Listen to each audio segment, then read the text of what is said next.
mindset, the real most important millionaire mindset is this. You think and you know and you have complete confidence in your own ability to create. You know that you have the ability to create money.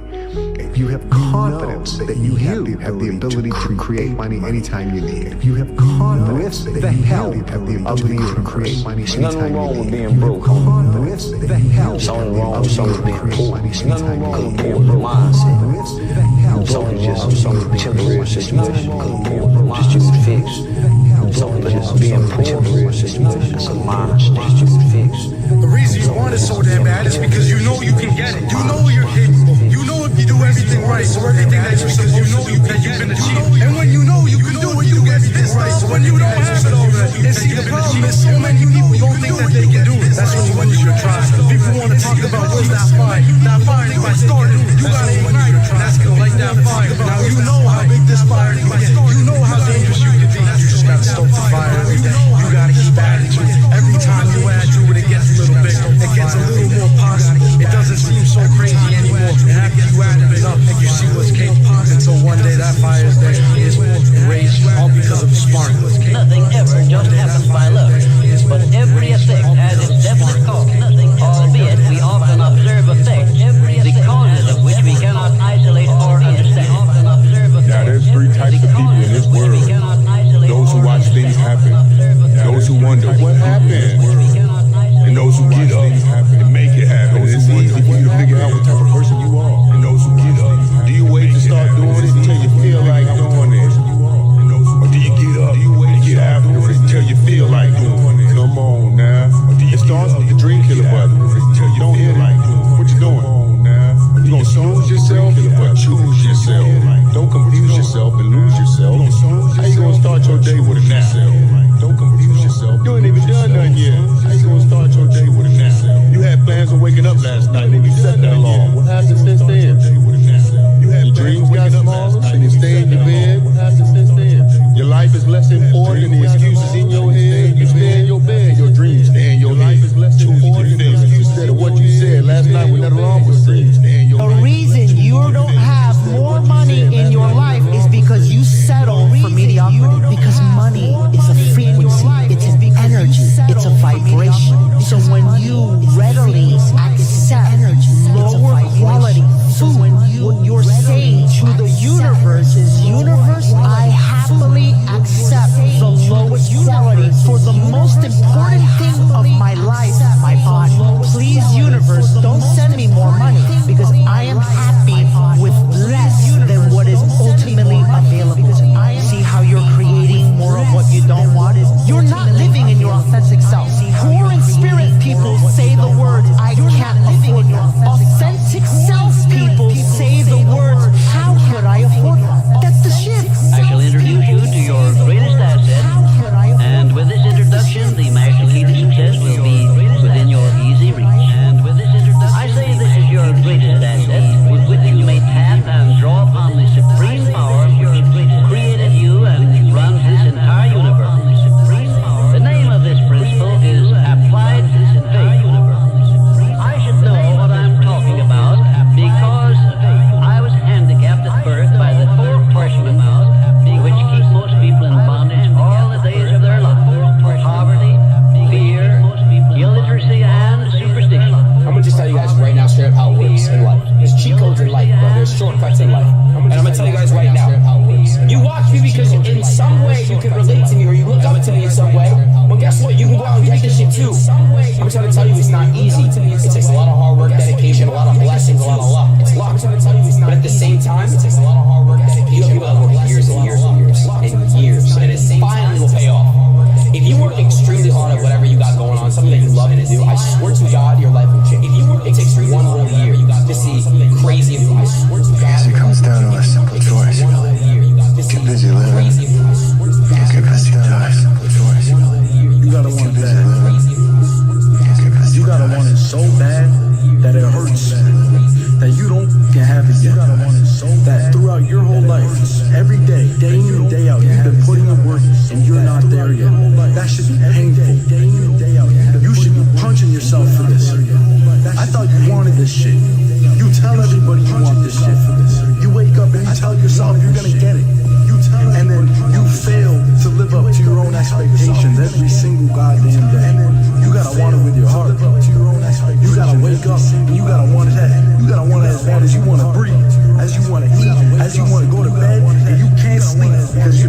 turning, thinking about what you gotta do tomorrow, and your goals are so far away, and you're walking and you need to sprint to even catch up, to even get close.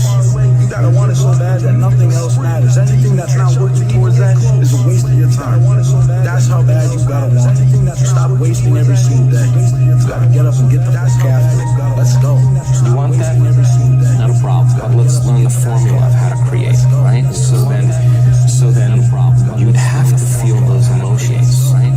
Before the experience occurred. If you understood that you could dissociate all of your attention from this three-dimensional reality and have no attention on anything known, and understand that the field that creates matter, and not matter that emits the field, and if you could get to that place and change your energy with a clear intention and elevated emotion, your heart starts beating in this beautiful rhythm like a drum. We've measured it so many times. When that occurs, the next thing that happens, the heart informs the brain. It's safe to create. The next thing that happens, Everyone, said Mr. Carnegie, comes to the earth plane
lay some up. Y'all be trying to stay hard. It's just a metaphor of life. Remember, faith is not something you get. Faith is something you already have. But you may be using it in reverse gear by believing in the circumstances and things you do not want. Things you hear. Faith is guidance only. It is not a power which will bring you what you want, but a power that can guide you to go after what you want and get it. Nobody's coming to save you, big dog. Don't you get that? Your whole life has led to this point because of you. Your shitty decisions, your still habits, your choices have caused you to end up in this point. The only person, big dog, that's gonna get you out of this spot is you. You need to get scared. You need to get freaked out. If you're not where you want to be right now, you need to get scared. These people that are telling you it's not your fault, you have time, yada, yada, yada. No, you don't. Because those are the exact people that don't make it. It should freak you out that your parents aren't taking care of you. It should freak you out that you don't have the life you want to have. It should freak you out that if something happens, something went wrong, you can do nothing about it because you're living paycheck to paycheck. That should freak you out. Bro, this is not that hard. It's just hard to do. There is no secret. There is no quick fix. There is no hack. There is no path of least resistance. The quickest way for you to go from where you are to where you want to be is that shit you're trying to avoid doing. And not only is it the fastest way, it's the only way in most cases to get where you're trying to go. I must work hard. I must have failures so I develop skills. And I must not quit so I can continue to push forward. Choices, and you don't look back. And I must not quit. About 85 to 95% of all of the influences in your life, all the reasons you do anything, is because of suggestive influences around you. Not only physical suggestions, the weather, the heat, the cold, and so on, but also the emotional suggestions, the impact of the people you associate with. And the more you associate with people, especially people in your family, people in your close social circle, people that you work with, the more you associate with these people, the more of an impact they have on your thinking and on your future. The question is, who do you identify with? Now, whoever you identify with today, one of the things you have to ask yourself is, who would you like to be like? Who do you want to identify with? And then you start getting around the right people. Keep your mind on what you want. Keep it off of what you don't want. And everything is possible for you. Keep it off. Here is a terrible word almost everybody uses concerning money that you need to wash right out of your vocabulary. Never again say spend money. Spend means it's gone. I've gotten rid of it. I'm not gonna see it anymore. As long as the thought is formed in your mind, spend money, you are dismissing money from it. I prefer circulate. To circulate means what? Return to point of origin. See, this way you've always got a hold of your money. It never gets away. It circulates. It goes over there and pays your light bill and comes back and brings more with it. All of the money that I use returns to me multiplied in a never-ending cycle of increase and enjoyment, thank God. If I want to attract a lot of money, I got to see myself with a lot of money. I got to mentally accept I've already got it. I don't let my bank account dictate that. I choose that. Choosing myself to see myself with a good already desire. I'm on that frequency. Now the trick is to stay on that frequency. Most people look at the results and they let the results dictate the frequency they're on. That's why they keep getting the same results. They have the image in their mind. They're already reached the goal they want. They're already successful. And somebody else comes along and says, well, you haven't got those results. In my mind, I have. But they're not looking in my mind. They're looking at my present results. And then pretty soon I start listening to them. I think, God, they're right. They're looking at my results I haven't got. You see why we keep getting this poor result? You've got to see yourself with the good you desire. You've got to hold that image in your mind. You've got to know it's going to come. One of the fastest ways to create something in your physical reality is to reverse the normal process by which we create things. Usually we create things first by thinking about, I think I'll go to this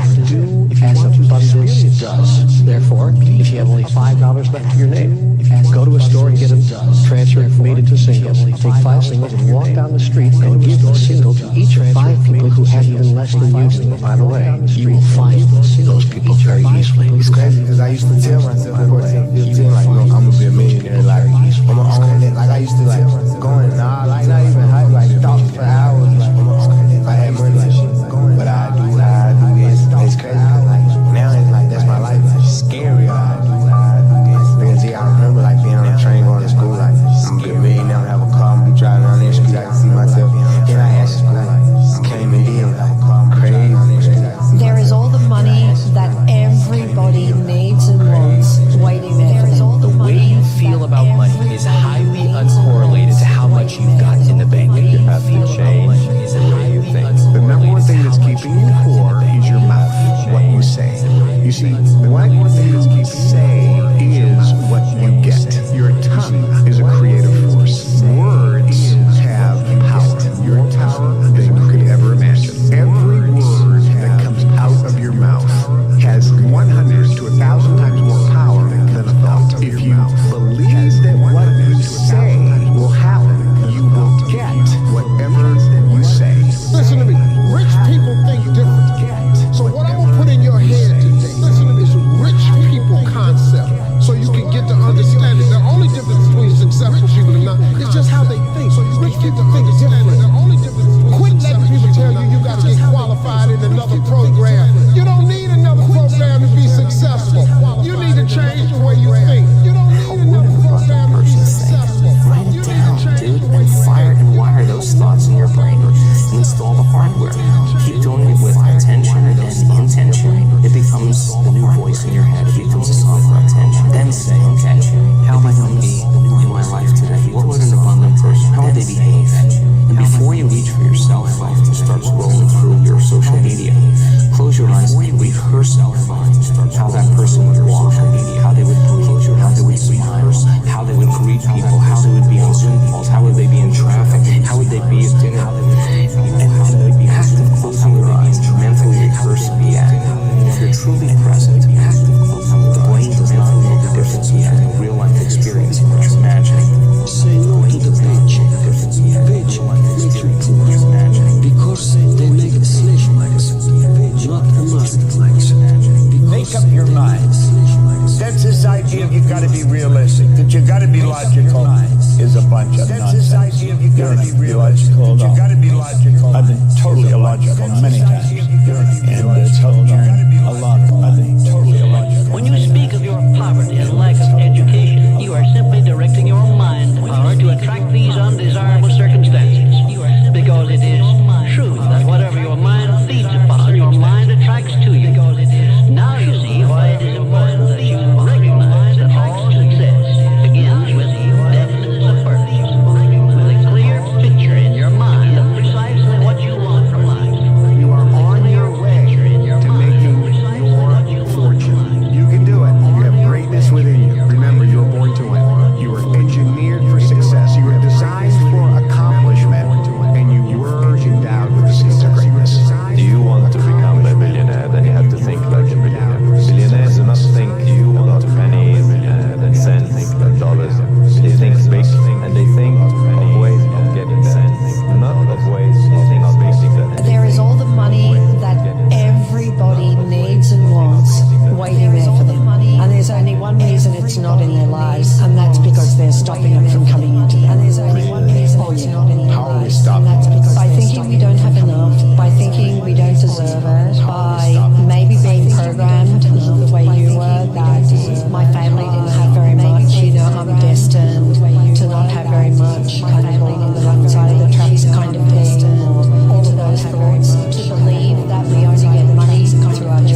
right.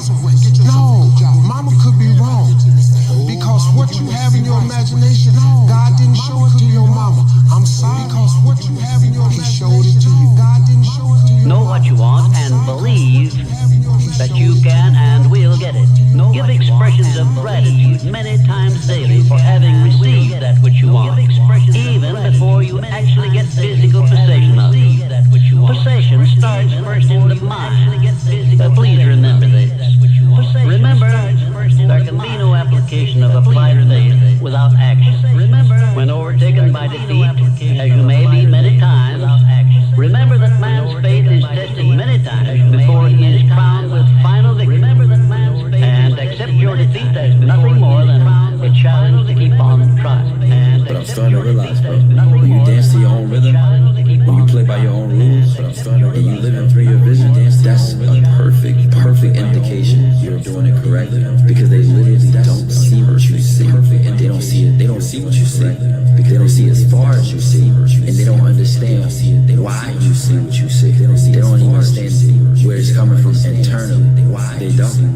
I didn't get that back then. I just knew I had the desire for more. I knew I had a vision that I couldn't ignore. I just knew I had the desire. There is no end to what you're capable of doing.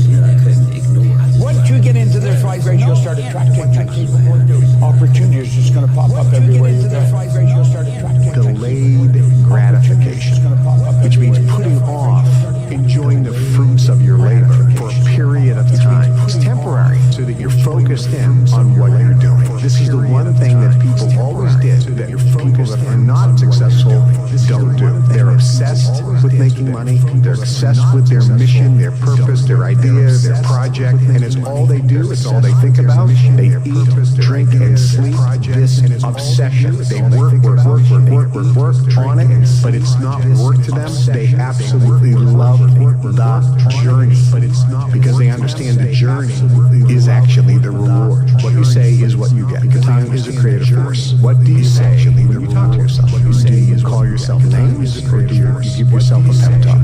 Wealthy people give people pep talks. If you do these things, you can be on your way to putting $1 million cash in the bank.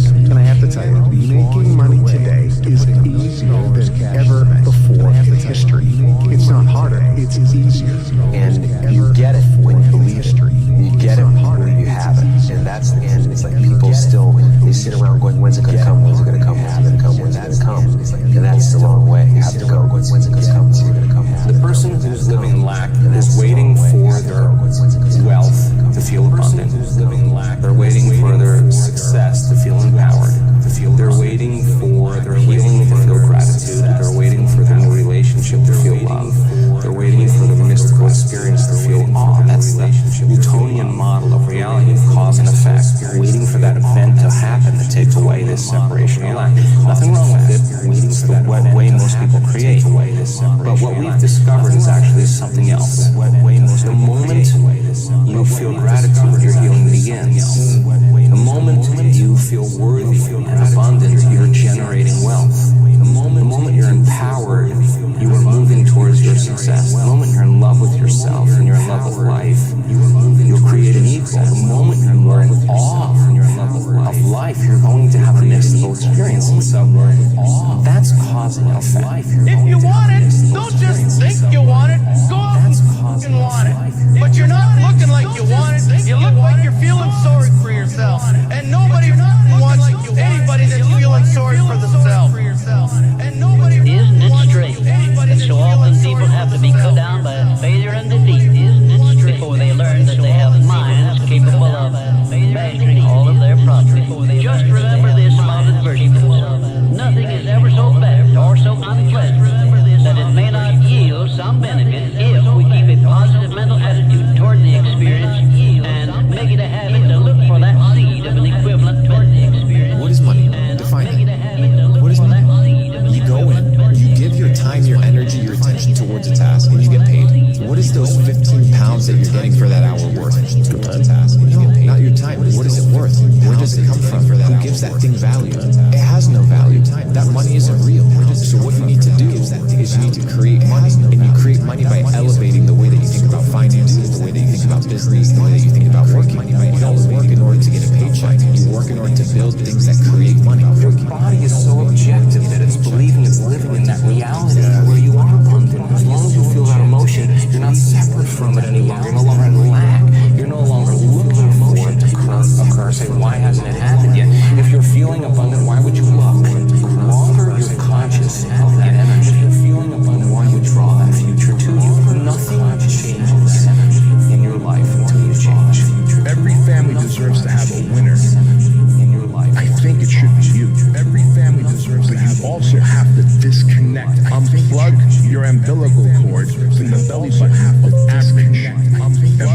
yourself into the mindset of a winner, which is a winner does more than expected every single time, no matter how they feel, no matter the circumstances. A winner shows up every single time, no matter 10x times more than the average person. A winner shows up. A winner has 10x times unreasonable expectations of himself. A winner knows that he's destined for greatness, and no matter how many people around him tell him to slow down, be careful, watch out, that's too risky. And no matter you don't have the genetics, the DNA, the money, the mind, the brain power for that. A winner locks onto their goals and keeps going. The reason you want it so damn bad is because you know you can get it. You know you're capable. You know if you do everything right, so everything that you're supposed to do, that you can achieve. And when you know you can do it, you get pissed off when you don't have it already. And see, the problem is so many people don't think that they can do it. That's when you lose your drive. People want to talk about where's that fire. That fire, by starting, you gotta ignite your drive. That's gonna light that fire. Now you know how big this fire can get. You know how dangerous you can be. You just gotta stoke the fire every day. You gotta keep adding to it. Every time you add to it, it gets a little bigger. It gets a little more possible. It doesn't seem so crazy anymore. And after you add it enough, you see what's capable. Until one day that fire is there and it's erased, all because of a spark. Nothing ever just happens by luck, but every effect has its definite cause, albeit we often observe effects, the causes of which we cannot isolate or understand. Now there's three types of people in this world. Those who watch things happen, those who wonder what happened, and those who get up and make it happen. It's easy for you to figure out what type of person you are. And those who get up, do you wait to start doing it until you feel like doing it? Or do you get up and get after it until you feel like doing it? Come on now. It starts with the dream killer button. Don't hit it. What you doing? You gonna snooze yourself or choose yourself? Don't confuse yourself and lose yourself. How you gonna start your day with a nap? Don't confuse yourself. You ain't even done nothing yet. How you gonna start your day with a nap? You had plans on waking up last night, but you set that alarm. What happened since then?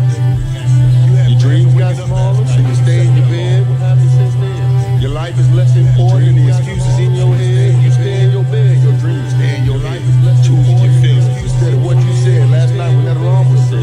The reason you don't have more money in your life is because you settle for mediocrity. Because money is a frequency, it's an energy, it's a vibration. So when you readily accept lower quality food, what you're saying to the universe is, universe, I happily accept the lowest quality for the most important thing of my life, my body.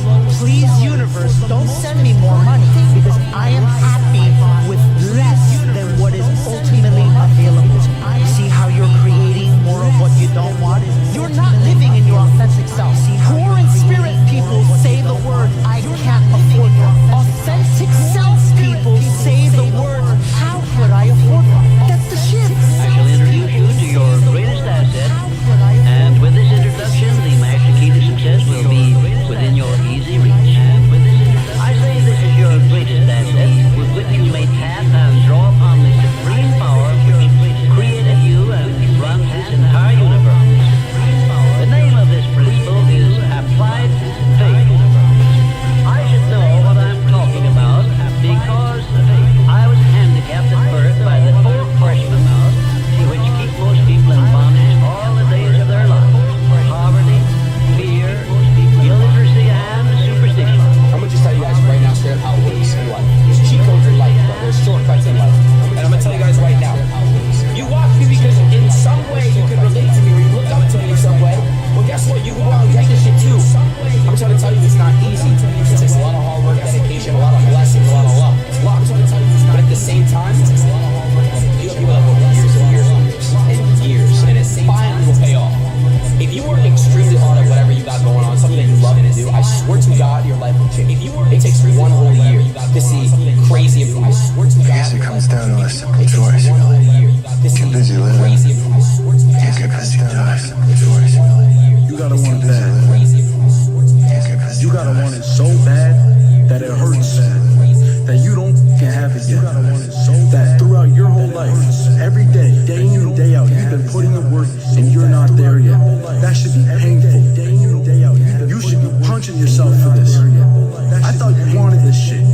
You tell everybody you want this shit. You wake up and you tell yourself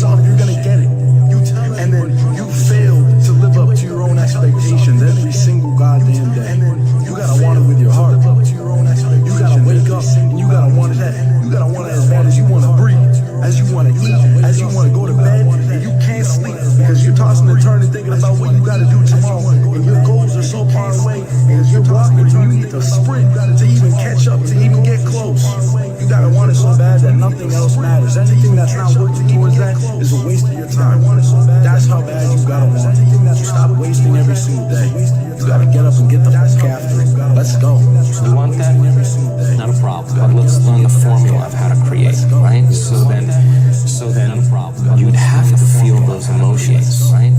Before the experience occurred. If you understood that you could dissociate all of your attention from this three-dimensional reality and have no attention on anything known, and understand that it's the field that creates matter, and anything matter that emits the field, and if you could get to that place and change your energy with a clear intention and an elevated emotion, your heart starts beating. It's a beautiful rhythm and drum. You've measured it so many times. When that occurs, the next thing that happens, the heart informs the brain. It's safe to create. The next thing that happens, what would be the outcome? The experiment of being abundant would be that you have to feel that feeling. It's so good at doing it with your eyes closed. Would be that you gotta do it with your eyes open. Now why? You gotta feel the feelings of your emotions of your future. You're no longer looking for. You can do whatever you make up your mind to do. Believe, and you shall receive. Will you please remember that your life is exactly what you make it by your own mental attitude. Listen to this. Exactly what you make it. You do not have to be the smartest cat in town to earn a lot of money. As a matter of fact, you can be pretty dumb and earn a lot of money. I was pretty dumb and I was earning a lot of money. So when people tell me you got to be smart to earn a lot of money, I know that's not true because I knew I wasn't very smart. I was earning a lot of money. If you complain about money, if you judge people who have it, if you rush when you're in lack, if you cheat when you don't have what you need, if an abundant person when you're in lack doesn't do that, you gotta look at that and say, I gotta break these habits. Oh my God, if I truly want to be abundant, look at that. I can't act this way. Here's the big one. Oh my God, if I truly want to be abundant, look at that. If I truly want to be a new personality that's in a new personal reality, I can't take lack with me. I can't take unworthiness. I can't take a story that goes along with it with my parents or my grandparents or I can't take my ex or whatever. That story has to end. When people look at the money that they're making and then the amount of effort that it takes them to make that money, they're like, you know what, at least I worked hard for my money. Bro, money gets printed out of that thin air. You need to figure out how to make as much of it for the least amount of effort as possible. Why? Because there's dudes out there that are printing it. I don't think you understand. They're literally printing it. Why? Because they're printing it and you're out here working for it, slaving away. So you need to ask yourself, how can I get as much money as possible for the least amount of effort? So you need to start a business. You need to be able to understand how to arbitrage. You need to learn how to sell. You need to learn how to market. These basic skills, because the assumption that you're going to find security in a job is a fallacy. They can hire you for any of a million reasons tomorrow. Your skills are what's going to determine if you stay afloat or not, if you have the ability to make money. The job doesn't count. The idea of having a side hustle that you're not actually fully invested doesn't count. You need to be focused on making money.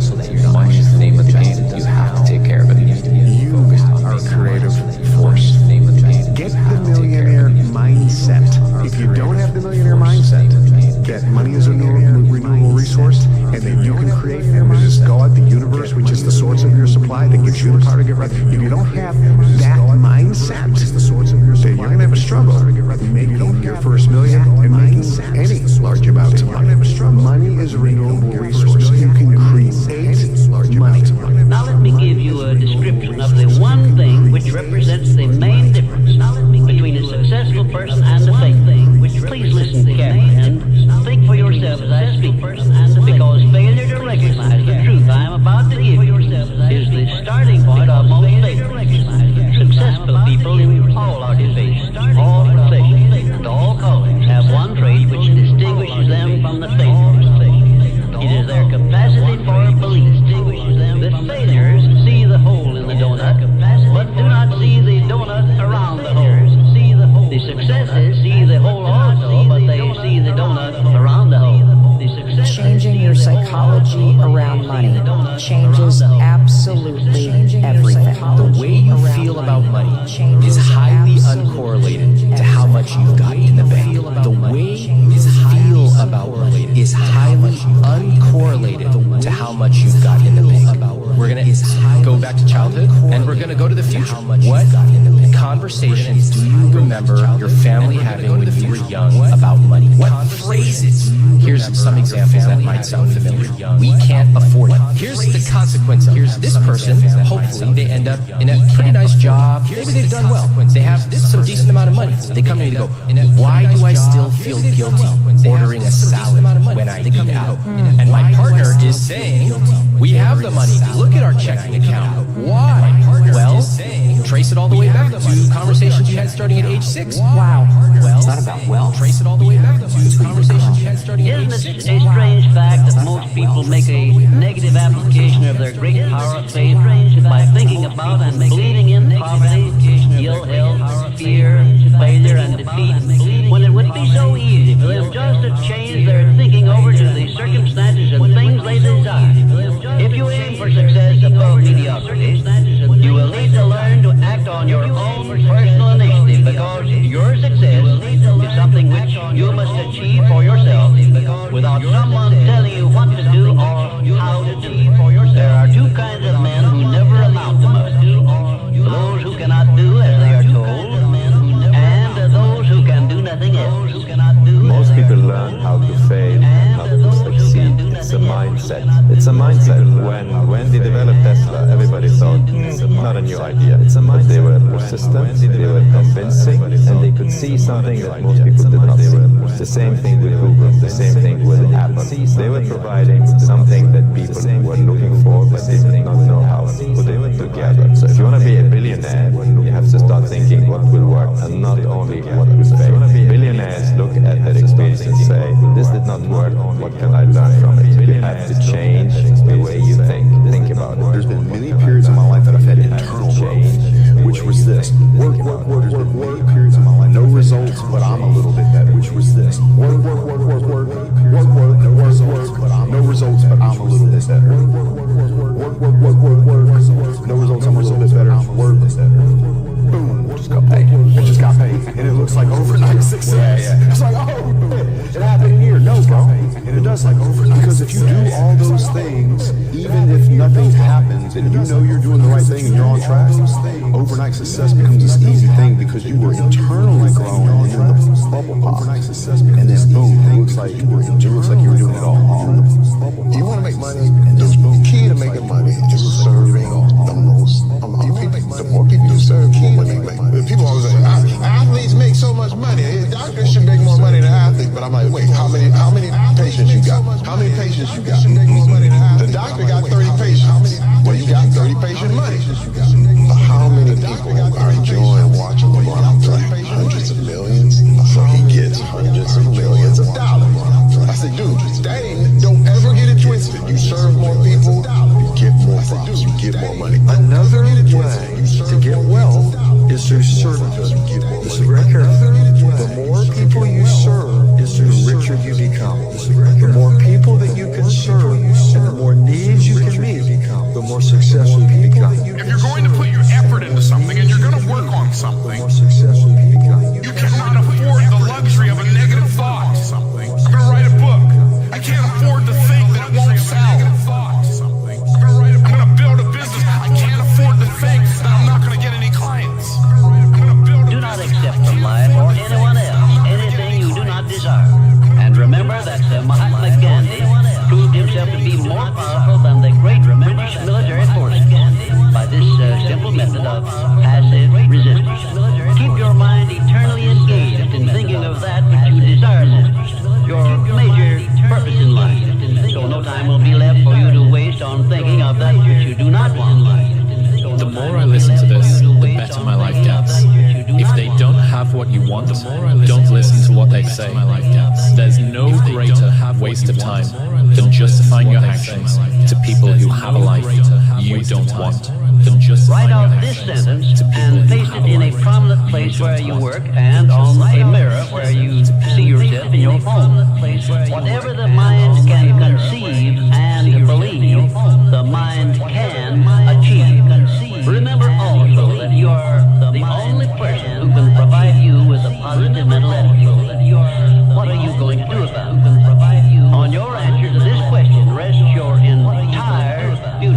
Opportunities in life are like trains.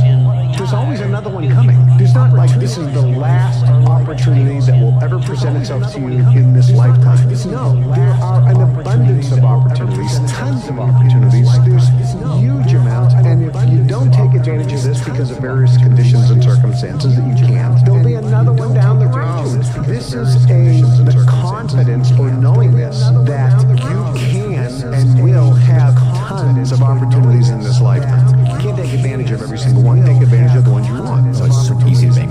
You know this. Online, anybody can go out and make 10 grand. Literally. I was talking with a guy in Singapore, probably worth a couple $1 billion. I was having a conversation with him. He's like, you know what the biggest issue is between the elite and people that make no money? Like what? Financial literacy. He said most people are financially illiterate. And it's a financial literacy. He said most people are finance is the language of the elite. Self-education will never betray you. Self-education will never betray you. You have to sit down. Self-education will never betray you. You don't like to read books? Self-education will never betray you. The marketplace doesn't care. In order for us to change a belief or perception about ourselves and our lives, we have to make a decision with such firm intention that the amplitude of that decision carries a level of energy that's greater than the hardwired programs in your brain and the emotional conditioning in your body. Your body literally has to respond to your mind. Examine your personality and examine your personal reality. Change your personality, change your personal reality. Don't make it be about abundance. Make it about becoming. Change your personality by overcoming the person who's not abundant. There's a moment when every boy realizes no one's coming to save him. There's a moment, and that's when he becomes a man. When every boy realizes, and some boys never get there and stay children forever. And that's the winner never quits, and a quitter never wins. Definitely superb. By now you should know what you want most from life, and you should have a plan for getting it. Going the extra mile. This is a must if your major purpose is anything above mediocrity. Wake up every day. How bad do you want it? How bad do you want your dream? It's so much easier to forget that vision than to remember it, right? And so if you're going to remember it, you got to keep it alive in your mind. How do you keep it alive in your mind? You disconnect from your environment. You close your eyes. You play music in the background. Don't be thinking about what's going to happen today. You already know what's going to happen. Don't think what happened yesterday. You already know that. Get in the present moment today. You already know. And say, who do I want to be when I open my eyes? Who do I want to be today? What would greatness look like? It's like, how would one day, one shot, one lifetime, great, abundant person. Don't let losers and brokies sit and say to you, oh, all our grades are the same, it doesn't matter. No, it does matter. You were not born to suffer and die without being remembered or leaving a mark on this planet. You weren't born to die. You were born to do something great and to be remembered. You were born to leave offspring, which are so fantastic, raised in your image, that you, by proxy, are discussed into eternity. Your bloodline becomes synonymous with competence and capability.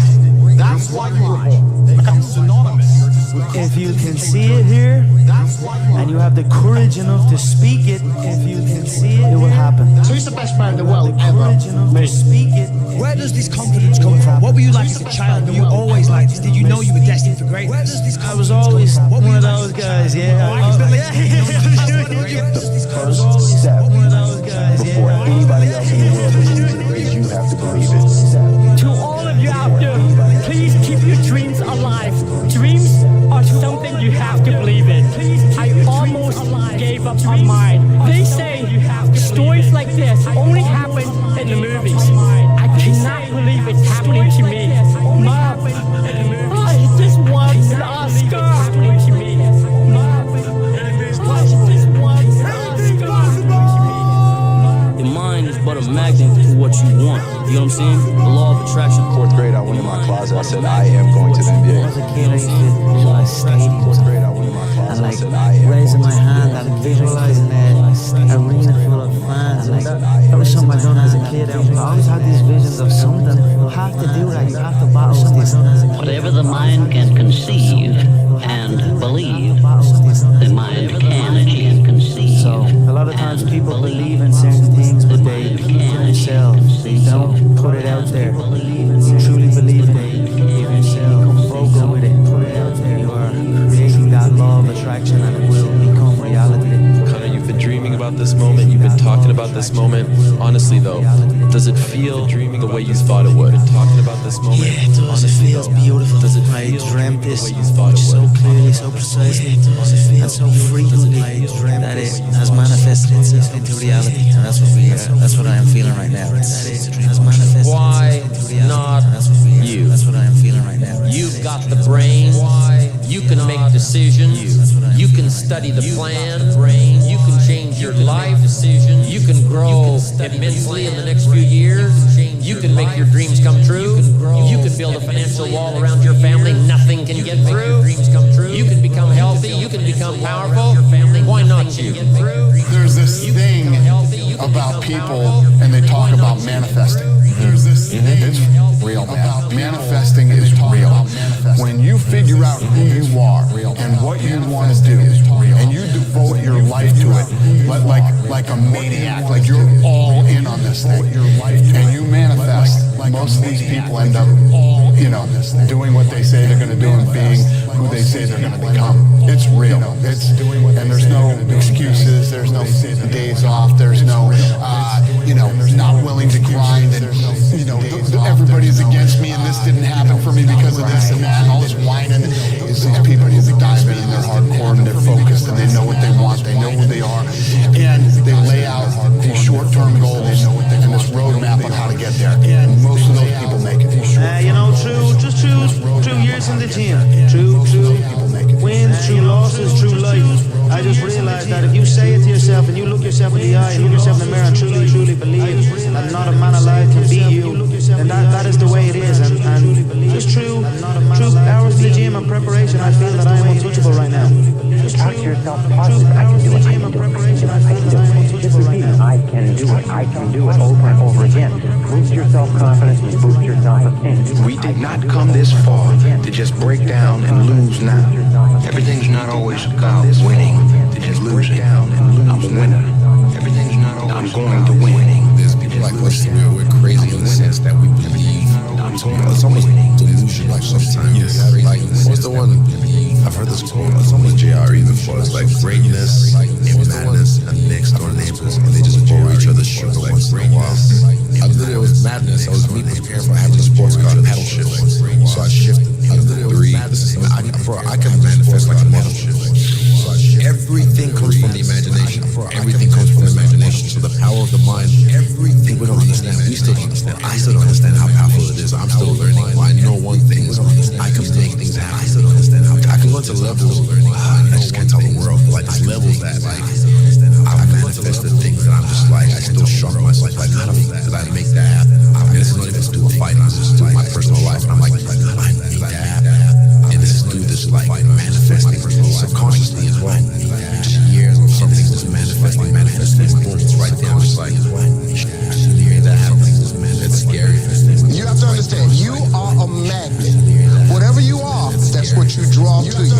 If you see it in your mind, whatever you are, you can hold it in your hand. You gotta create dream boards. You gotta put the new car up on your mirror.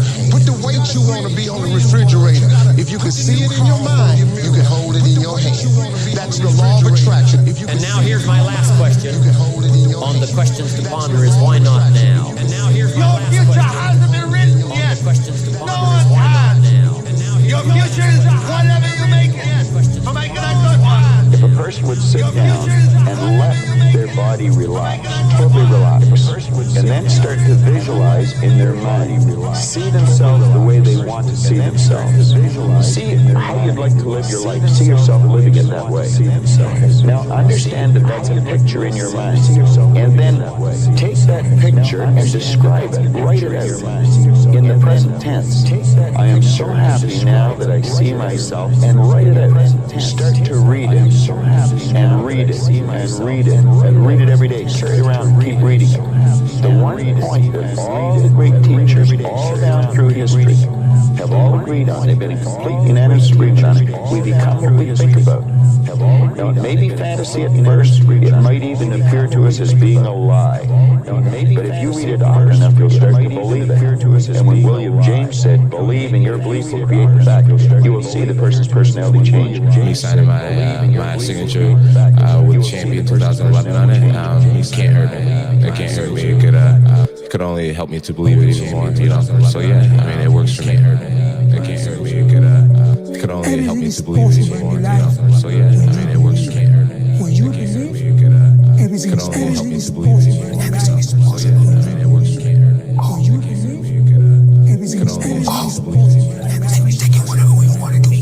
Anything you say with the words I am, your subconscious will then take that as a command. And I used to go up to Mulholland Drive every night, sit on the side of the road, look out at the lights, and go. And I used to go up to Mulholland Drive, popular actor, sit on the side of the road, look out at the lights. Every director wants to work with me. And I used to like open my arms and imagine things, you know, things that I wanted coming my way and stuff.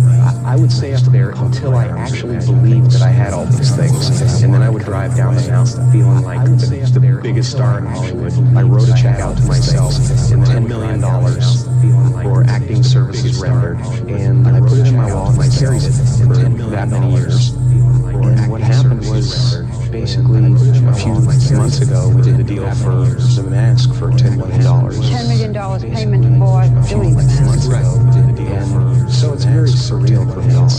It's strange. We become what we think about most of the time. And that's the strangest secret. This is why thinking is so vital. Think about. This is why a goal is so important. And that's because we will become that. This is why thinking is so Connor, in February of 2013, we spoke for the first time. You didn't have a car, you didn't have a pot to piss in. All you had were blueberries. Now here you are with the undisputed gold.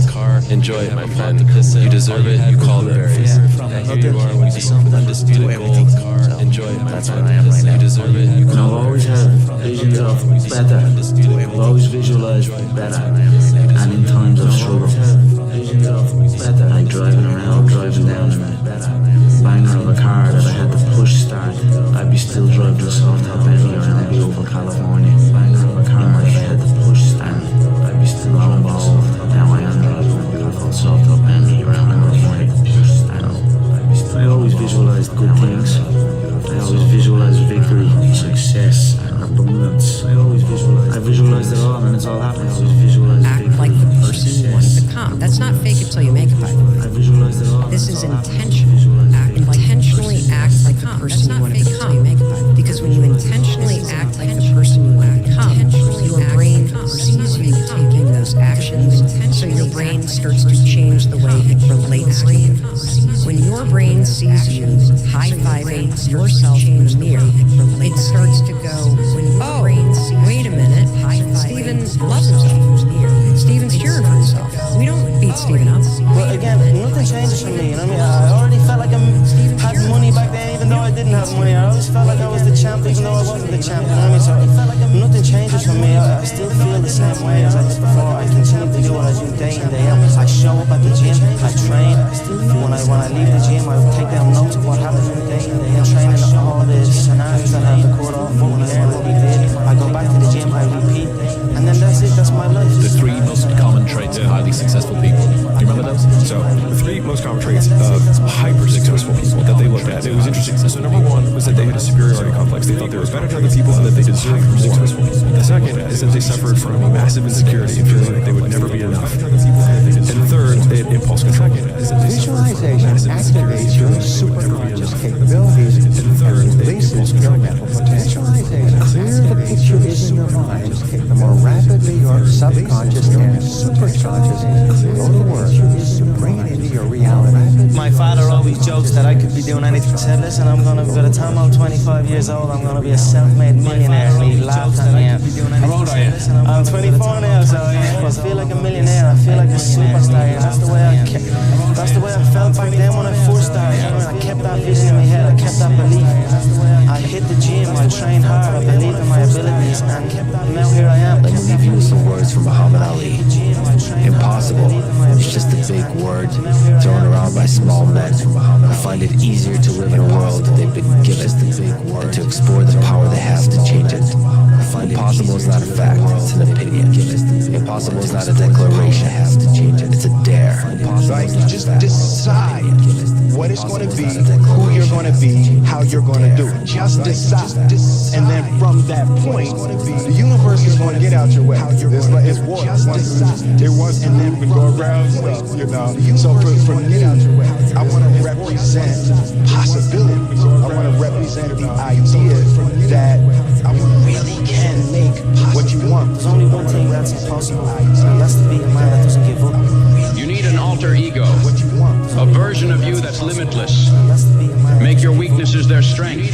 Make your insecurity their confidence. Give them a name. Give them traits. Create an amazing character. When you need them, let them take over. And eventually, you won't need to pretend. It will just be you. This is why people who set goals achieve them. The trouble with men is not achieving their goals. They do that. It's an establishment. I think it's good to remember that if we just go along with the crowd, we won't wind up with much more than the wish that we could do it all over again. As far as we know, you keep just go along with it. If we want to amount to anything as individuals, we need individual goals, individual thinking, individual action, and we must never conform to the big group. This is the law of attraction. I mean, you have to, in the struggle, you know, when things are going good and you visualize these good things happening, and you visualize more good things happening, that's easy. What's not easy to do is when things are going bad and you're visualizing this. And that was what I was able to do. I was able to, you know, even though I was having these troubles at home, and even though I had no job, no, you know what I mean, or whatever, I still was able to feel like it was. I'm sitting here on the steering wheel visualizing a brand new car, and visualizing in times of struggle. And that, when you can do that, I think that really makes that law of attraction work. I think it really attracts to you more. You know what I mean? Because that is harder to do when you're in the struggle to visualize these things. You have to believe in yourself. You have to believe that you're here for a purpose, to enrich the world. Your destiny is in the mouth, in your mind. Once you receive that level of confidence, you know, and if practice properly, it will surpass a genius. There's nothing more supreme than confidence. Confidence breeds success, and success breeds confidence. It's applied properly, you're inconquerable. That I'm in a state of zen. The closer the fight comes every time, I say it over and over. Face becomes blank. There is no face, it's just blank and a fresh body type. I am calm, cold, ruthless, and ready to take out the body that's in front of me. Ever since you came to the UFC, the confidence has been sky high. You said you were going to be the champion. You said you were going to take over. You've achieved all that and probably more. You really have taken over the sport. Undoubtedly the biggest star in it. Where does this confidence come from? You know, confidence grows through working, through seeing what's happening around you, and that's it. I put the work in and it's paying off. Whenever you think you can't, confidence comes from the thing that you built. Whenever you think you must build belief. You must. Confidence comes from the thing that you built. Not because I wanted to. Trust me, all of me wanted to stop. I kept going. Not because I deserved to know what not giving up on myself felt like. Great rule. You become what you think about, but you become what you say to yourself. So what you do is you say to yourself these magic words. You say, I never give up. So what you do, say it. Say, I never give up. I like myself and I never give up.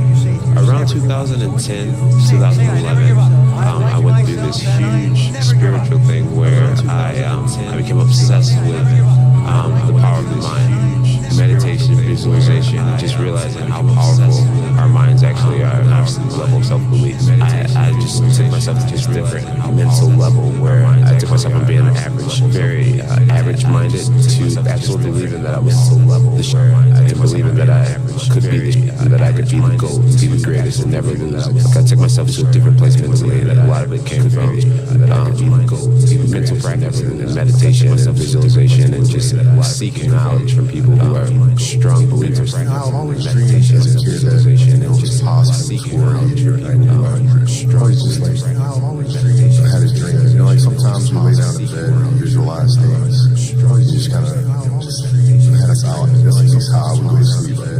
Lay down, I'd imagine playing for the Lakers, and I'd imagine uniforms look like, I'd imagine playing, lay down, I'd imagine the smell of the arena and all that stuff. And then I would see myself getting hot playing. So you just keep dreaming and dreaming and dreaming, and before I go to sleep, I'm like at 120 points, you know?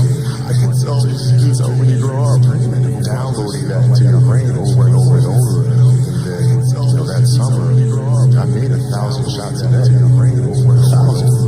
Before you go to sleep every night, visualize yourself being, doing, and having the good which you desire. And when you impress the subconscious just before going to sleep, the subconscious works with that idea that you've given, even while you're asleep. The subconscious mind will be correlating you with all of the good which you have visualized. You say you may not realize it, but your mind is working for you, are against you, even while you are asleep. Once you figure out your brain, you become unstoppable to almost anything. Your brain's amazing. Once you feed it the right conversation, the right mental nutrients, the right mental supplements, the right internal dialogue at the right time, with the right hit, with the right proof of what you've done in the past, and you send that right to the right circuit, dude, you're a beast.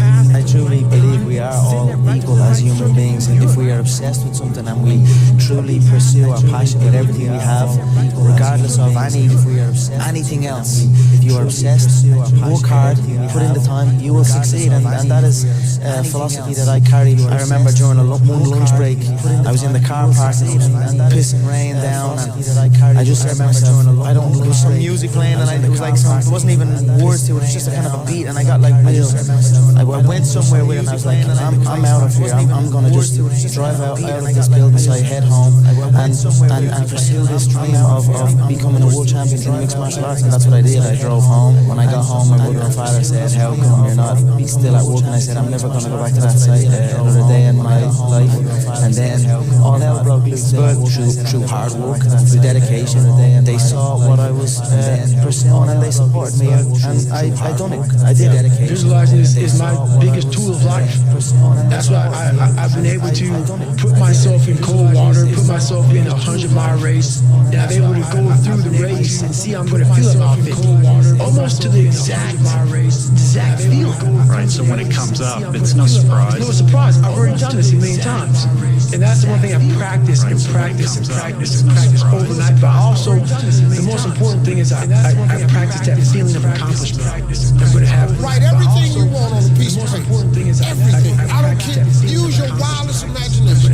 If you can think it, you can achieve it. Write it on a piece of paper. Read it every morning, every night. Come back here 1 year from today, you can achieve it, and see how much of that stuff can came. Read it every morning. I will attract into my life what I am, not what I want. And so that's the difference. It's like you get what you are rather than what you want. So you want to become.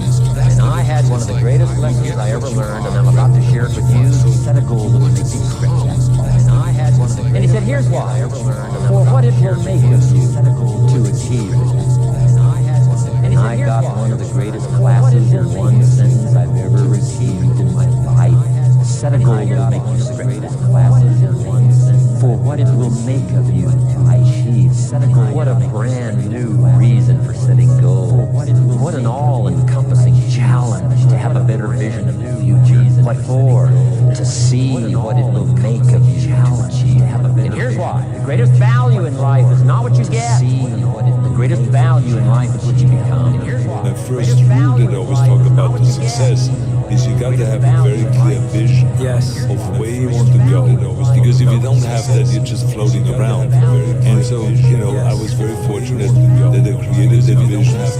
Visualizing became a normal thing. If I can see it, then it must be a reality. And I can make it a reality. So for me, the vision became a reality.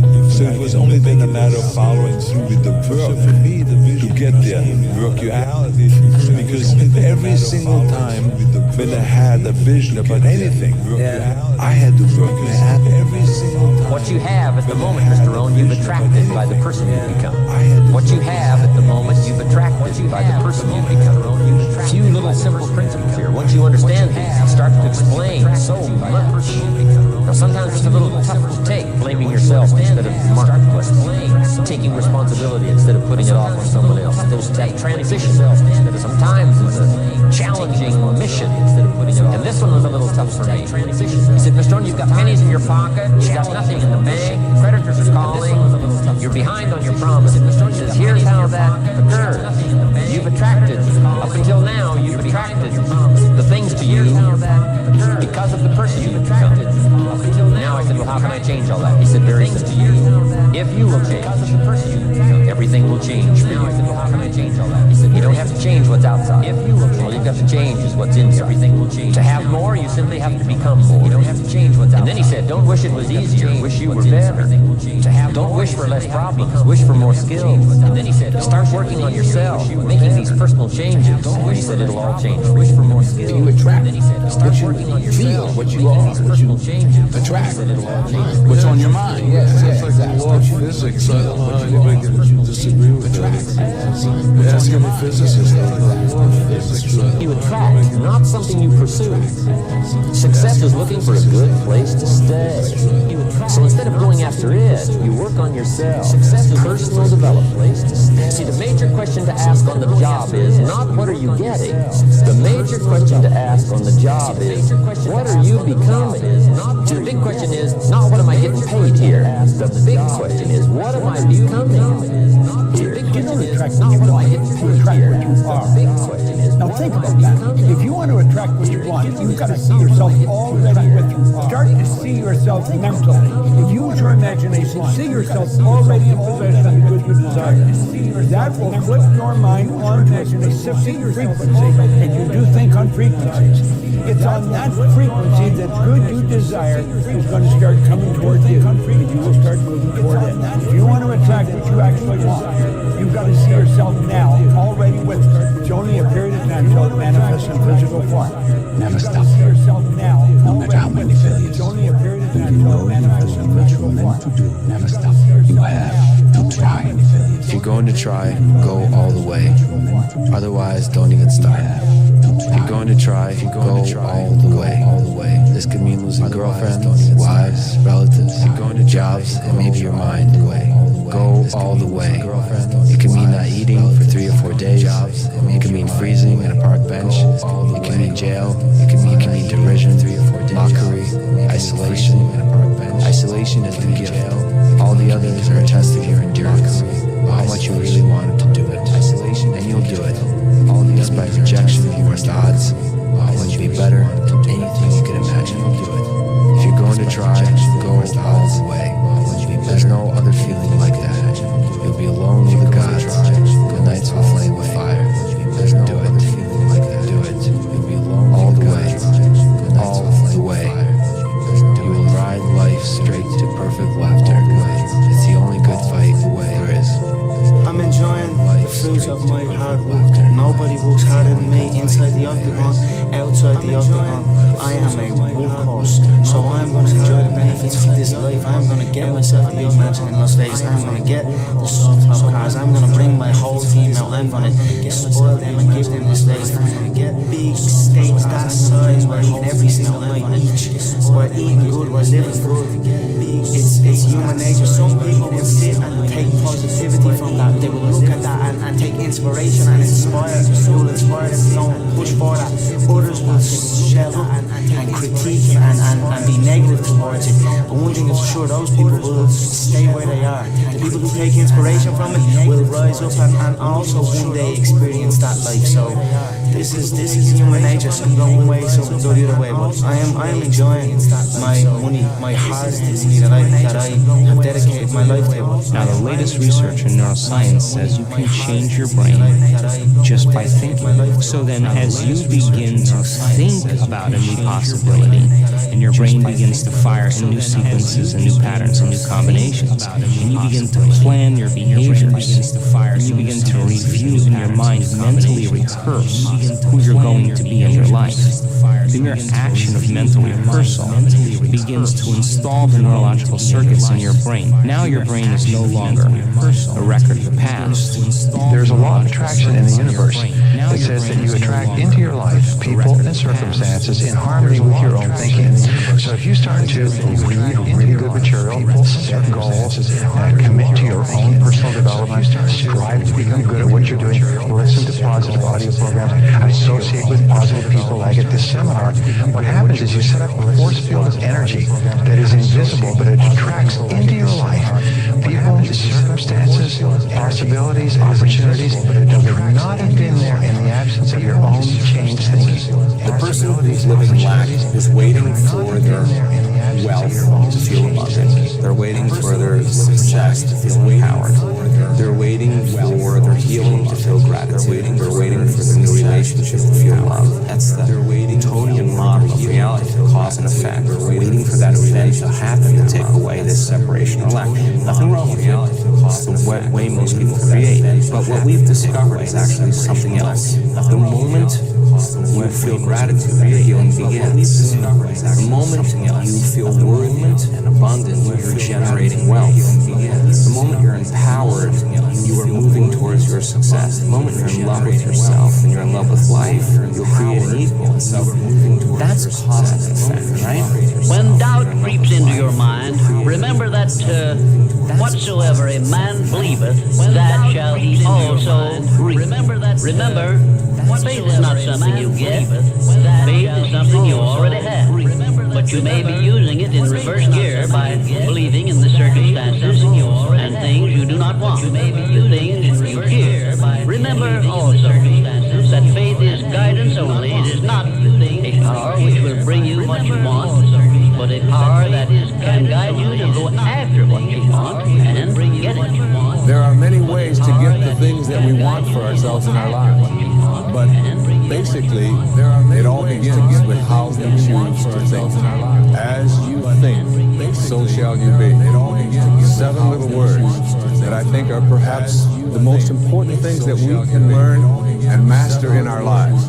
This old proverb notion that I become what I think about all day long. And once you know that what you think about is what expands, you start getting real careful about what you think about. You don't allow your thoughts to be on anything that you don't want, or that you wouldn't want to have manifest or show up for you in your life.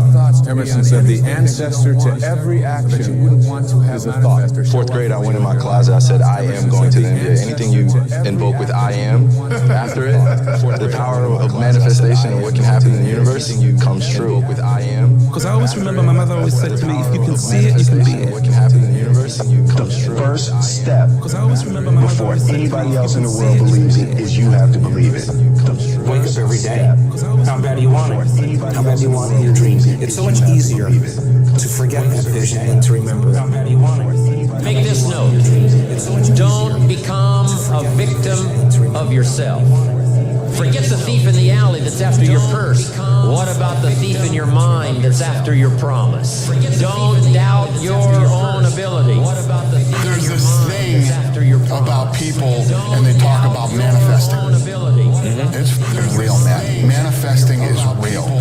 When you figure out who you are and what you want to do, and you devote your life to it like a maniac, like you're all in on this thing, and you manifest, most of these people end up doing what they say they're going to do and being who they say they're going to become.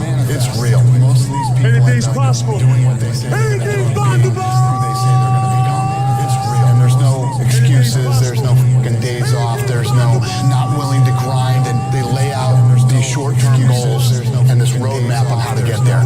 Most of those people make it. They lay out. Anytime you want to, you can say, I'm going to change my attitude. I'm going to change my abilities. Take on that as your God-given right to change your life to whatever degree you want it to change. Everything comes from imagination. So the power of the mind, people don't understand. We still don't understand. I still don't understand how powerful it is. I'm still learning. But I know one thing is I can make things happen. The question is, will you put the work in that is required to manifest? I'm just wondering if there's anybody here that wants their future, that wants to fulfill their destiny, that wants to manifest, that wants to walk in discipline and determination. I'm just wondering, is there anybody here that's willing to disappear? In the core of your being, do you realize that you're a star? Yeah, I always knew So I knew I wasn't going to be regular. I just knew like I was going to be great at something. I didn't know what it was, but I knew I was going to be great at something. I just knew that something. I didn't know what it was. Bro, I can manifest like a motherfucker. I was going to be great at something. Think and Grow Rich by Napoleon Hill. There was a book, and it said, think and grow rich. And I remember going through the pages and reading the principles. The foundation of this is anything the mind can conceive and believe it can achieve. Whatever the mind can conceive and believe, the mind can achieve, regardless of how many times you may have failed in the past, or how lofty your aims and hopes may be. Manifesting is real. Now, whatever you send into the universe sends right back. And when it's coming back, that's your law of attraction. It's a choice. It's a matter of the heart. And when it's coming back, That your mindset could change your whole atmosphere. It's a matter that you can turn your mess into a message and your test into a test. Everything comes from the imagination. A lot of people were surprised when they found out that you've been signing your name as Champ 2011. How did that come about? I believe in the law of attraction, and I believe that you can speak things into existence, and I believe that when you know where you're going and you know what you want, the universe has a way of stepping aside for you. And me signing my signature with Champion 2011 on it, can't hurt me. It can't hurt me. It could only help me to believe it even more. I feel confident because I'm the best player in the world. It can't hurt me. It could only help. I wrote myself a check for $10 million per picture. See, this is by Thanksgiving 1995. That's the actual check I wrote myself 4 years ago, and that's so I'm kind of here to say that visualization does work. Manifest the things that I'm just like, I still shock myself, like, how the fuck did I make that happen? And it's not even to do with finance, it's to do with my personal life. And I'm like, I still shock, I made that happen. And this is through this life, manifesting subconsciously as well. Just years of something just manifesting, boom, it's right there. I'm just like, shit, I really made that happen. It's scary, man. It's scary for me to even think about. you attract. Not just what you feel, you attract what you feel, what you are, what you attract. What we really want is impossibly out of reach and ridiculous to expect, so we never dare to ask the universe for it. I'm saying, I'm here to preach that you can ask the universe for it. I'm saying, Unpack the gift of the present and let the future be your motivation. Everybody is looking to manifest. We're all looking to manifest something. We'll lose sleep to manifest, and we'll work 2 or 3 jobs to manifest, and we'll study for hours here a day to manifest. We are all looking to manifest something. Let me call your attention to a great power which is under your control. A power which is greater than poverty, greater than the lack of education, greater than all of your fears and superstitions combined. It is the power to take possession of your own mind and direct it to whatever ends you may desire. It is the power to take possession prayed for a bicycle, then I got a bicycle showed up in my living room. A brand new Mustang bike. I put it in one of the scenes in Eternal Sunshine. A Mustang bike with a banana seat. I manifested it. I stood there in an open field like this, my arms out. Once I started to transition from, I don't know what I'm going to do, how am I going to ever get off my sister's couch, who will ever pay me, how am I ever going to get to graduate, how am I ever going to get any experience, I'm too young. Once I started shifting all those thoughts to, it is possible, I do believe in myself, I am great, I'm going to work really hard to develop skills that are going to help me move me forward. That's when everything started to shift. When I shifted, my inner world, my outer world opened up to me for incredible possibilities. I don't care what level you get to. I need you to dream, right? I need you to dream. Guys, I need you to spend a considerable amount of time dreaming every single day. Let me tell you why. I've noticed that the people who dream and those people who dream big have a different kind of life than the people who don't dream. And so there are a few things that we have to understand in order to manifest this future. The future, when it is no longer a distant dream, some possibility, some idea, but it's a very present target. All of a sudden, everything changes. And so you may be average, you may be ordinary, but you have the opportunity opportunity every single day to make extraordinary decisions. And what you do today will determine your future. So if you ain't here, you like, I'm scared, whatever you do this with me. Do not sabotage yourself with fear. Fear is not real. That's something in your brain. Like, it does not exist. How do we get over it? You get over it by dreaming of what you can be. That's something in your brain. Come on, y'all gotta hear what I'm saying. There are those of you in this room, you spend a majority of your life doing what other people want you to do. You don't even know who you are. And so even what you're doing, you're not doing it 120% because you're doing what somebody else wants you to do. And you're not good enough to be somebody else. The future you would say thank you for not allowing the despair and the anguish and the anger and the bitterness and the jealousy and the ego to eat away at your progress and your perseverance and your ability to travail and endure. What you're trained to think about when you think about manifesting is vision boards. And when you hear the word vision boards, you think about the big stuff. Should you have big dreams? Of course you should. Here's where everything is about. You dream about the end. You make this gorgeous collage of all this stuff that has nothing to do with your current life. That literally, as you're sitting in your studio apartment with the cat box that hasn't been changed in 2 weeks, no food in the fridge, and you're looking for a job, and you're staring at a mansion going, someday, it's going to make you feel like a loser. Because the gap between where you are and where you want to go, it seems insurmountable. And so what happens, based on research, is when you only visualize the end game, Lewis, it's demotivating.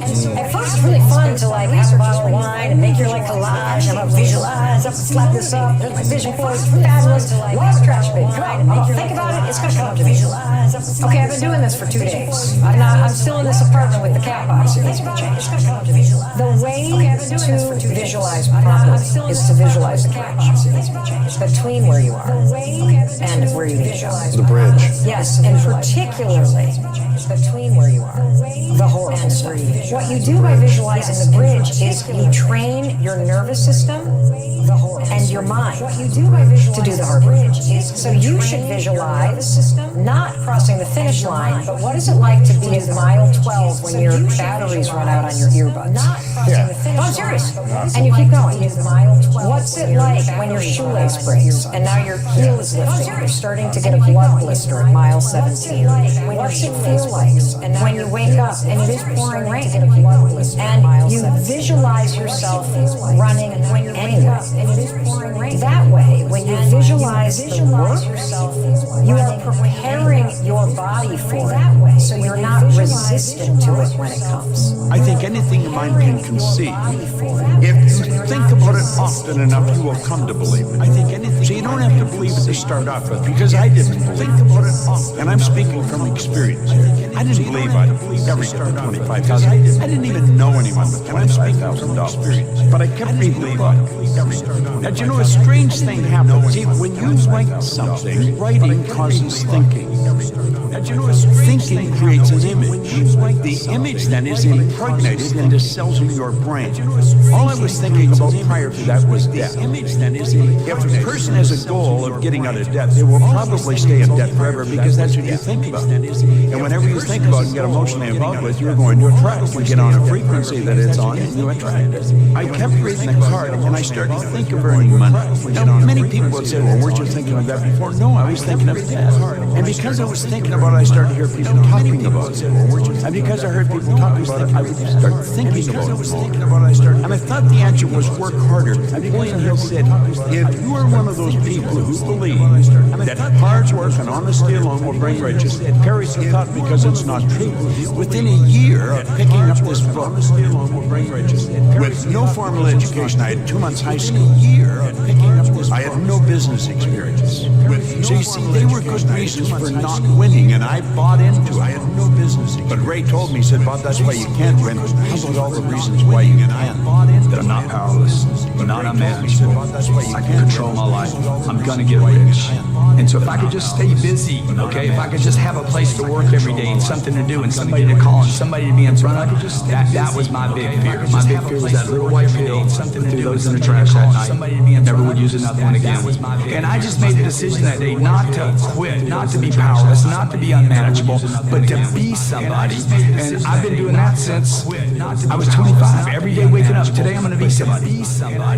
I'm not just going to think about it. I'm going to be somebody today. I'm going to grow into who I should be. And I started to question I'm not just going to think about it. I'm going to a lot of somebody ideas. today. I'm going to grow Like the idea that you have to be really smart if you're going to earn a lot of money. I was earning a lot of money and I knew I wasn't that smart. So I started to question all my beliefs. And that's when I made up my mind. And I knew I was going to figure out why I was winning. I did not believe that there was an emotional or capricious God that reached out and said, let's let Bob have a turn. I didn't think I was lucky, but I thought somebody has to know why I win, and I'm going to figure it out. And I started studying. He said there's a difference between wishing for a thing and being ready to receive it. No one's ready for a thing until they believe that they can acquire it. He said the state of mind must be believing and not mere hope or wish. So then I think, well, how do you believe? Where do your beliefs come from? You just say, I believe. There's more to it than that. Our belief system is based upon our evaluation. Just say, I believe. And frequently, if you reevaluate a situation, your belief about that situation will change. And suddenly, I realized I'd figured it out. It had taken me 9.5 years from that day in London trying to figure out why did I change. It had taken me 9.5 years later in the restaurant in London trying to figure out my belief system changed. Because I was reevaluating the response. No amount of reading or memorizing makes us successful. It's the understanding and application of wise thoughts. So I started to study this from a totally different perspective. And when I did figure it out, I started to understand Napoleon Hill better. And when I did figure it out, because all he wanted to do was teach it, I started to understand Napoleon Hill better. And when I got it figured out, that's all I wanted to do was teach it. I started to understand Napoleon. I think that there's a certain delusional quality that all successful people have to have. But before you can ever reach anything, you have to believe it. You don't just mistakenly become great at something. You have to believe your destiny. You don't just when you identify with your destiny, you have to be maniacal. You have to be uncompromising. It don't matter how much it feel like it ain't gonna work. To be compromising, complete delusion. It don't matter how much it feels. You gotta believe the delusion. Because it's only delusional until it works.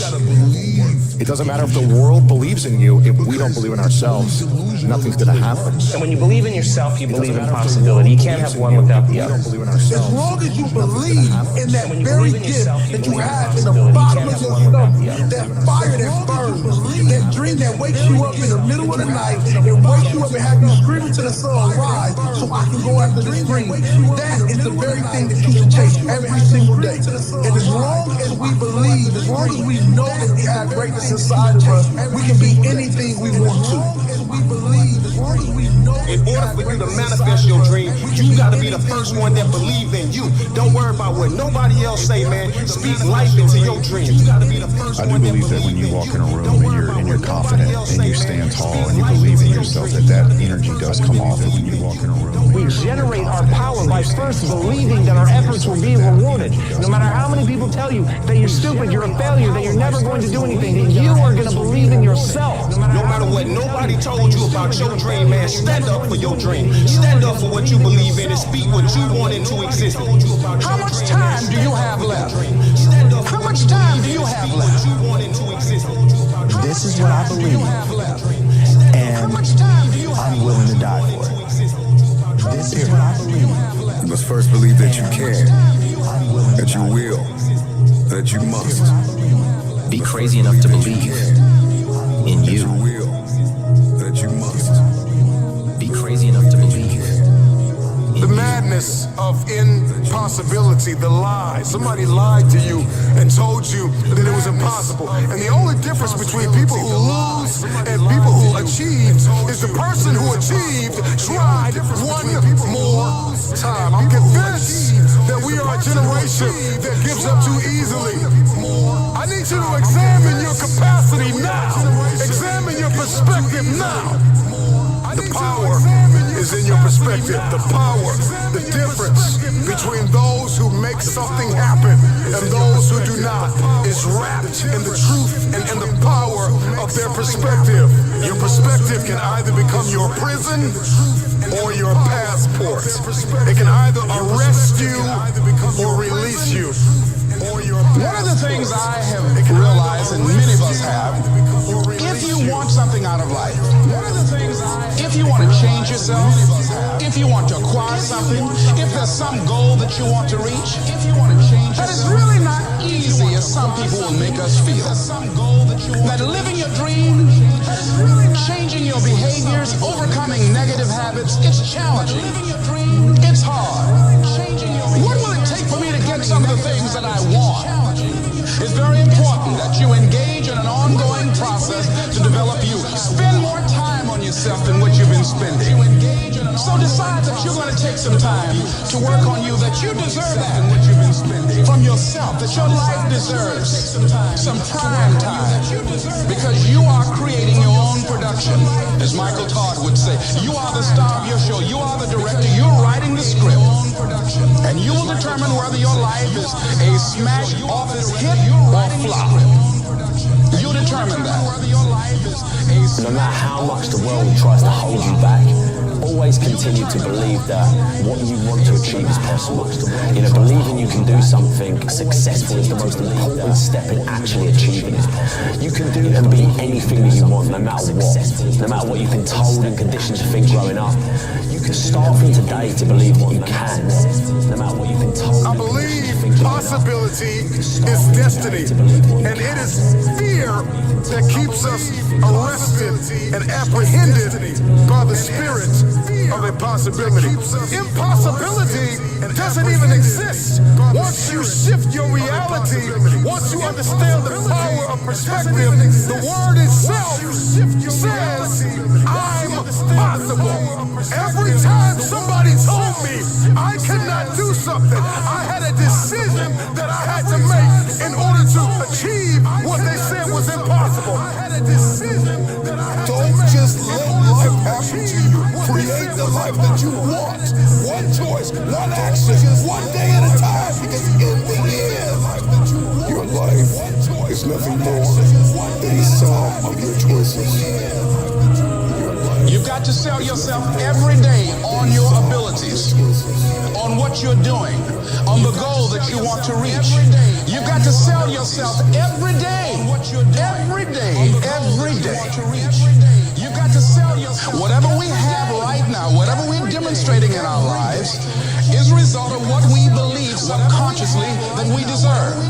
And part of increasing that belief level is that you have got to convince yourself every day. And as you convince you, as you sell yourself every day, you will begin to see a difference in the things that you're doing.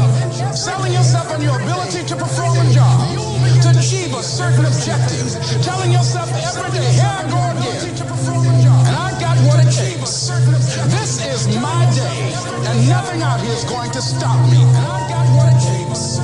You can have that thing that you want, alright? It's yours, it's staring you in the face, right in front of you. But you've got to take it, alright? You've just got to believe it's possible. It's right in front of you. It's to believe.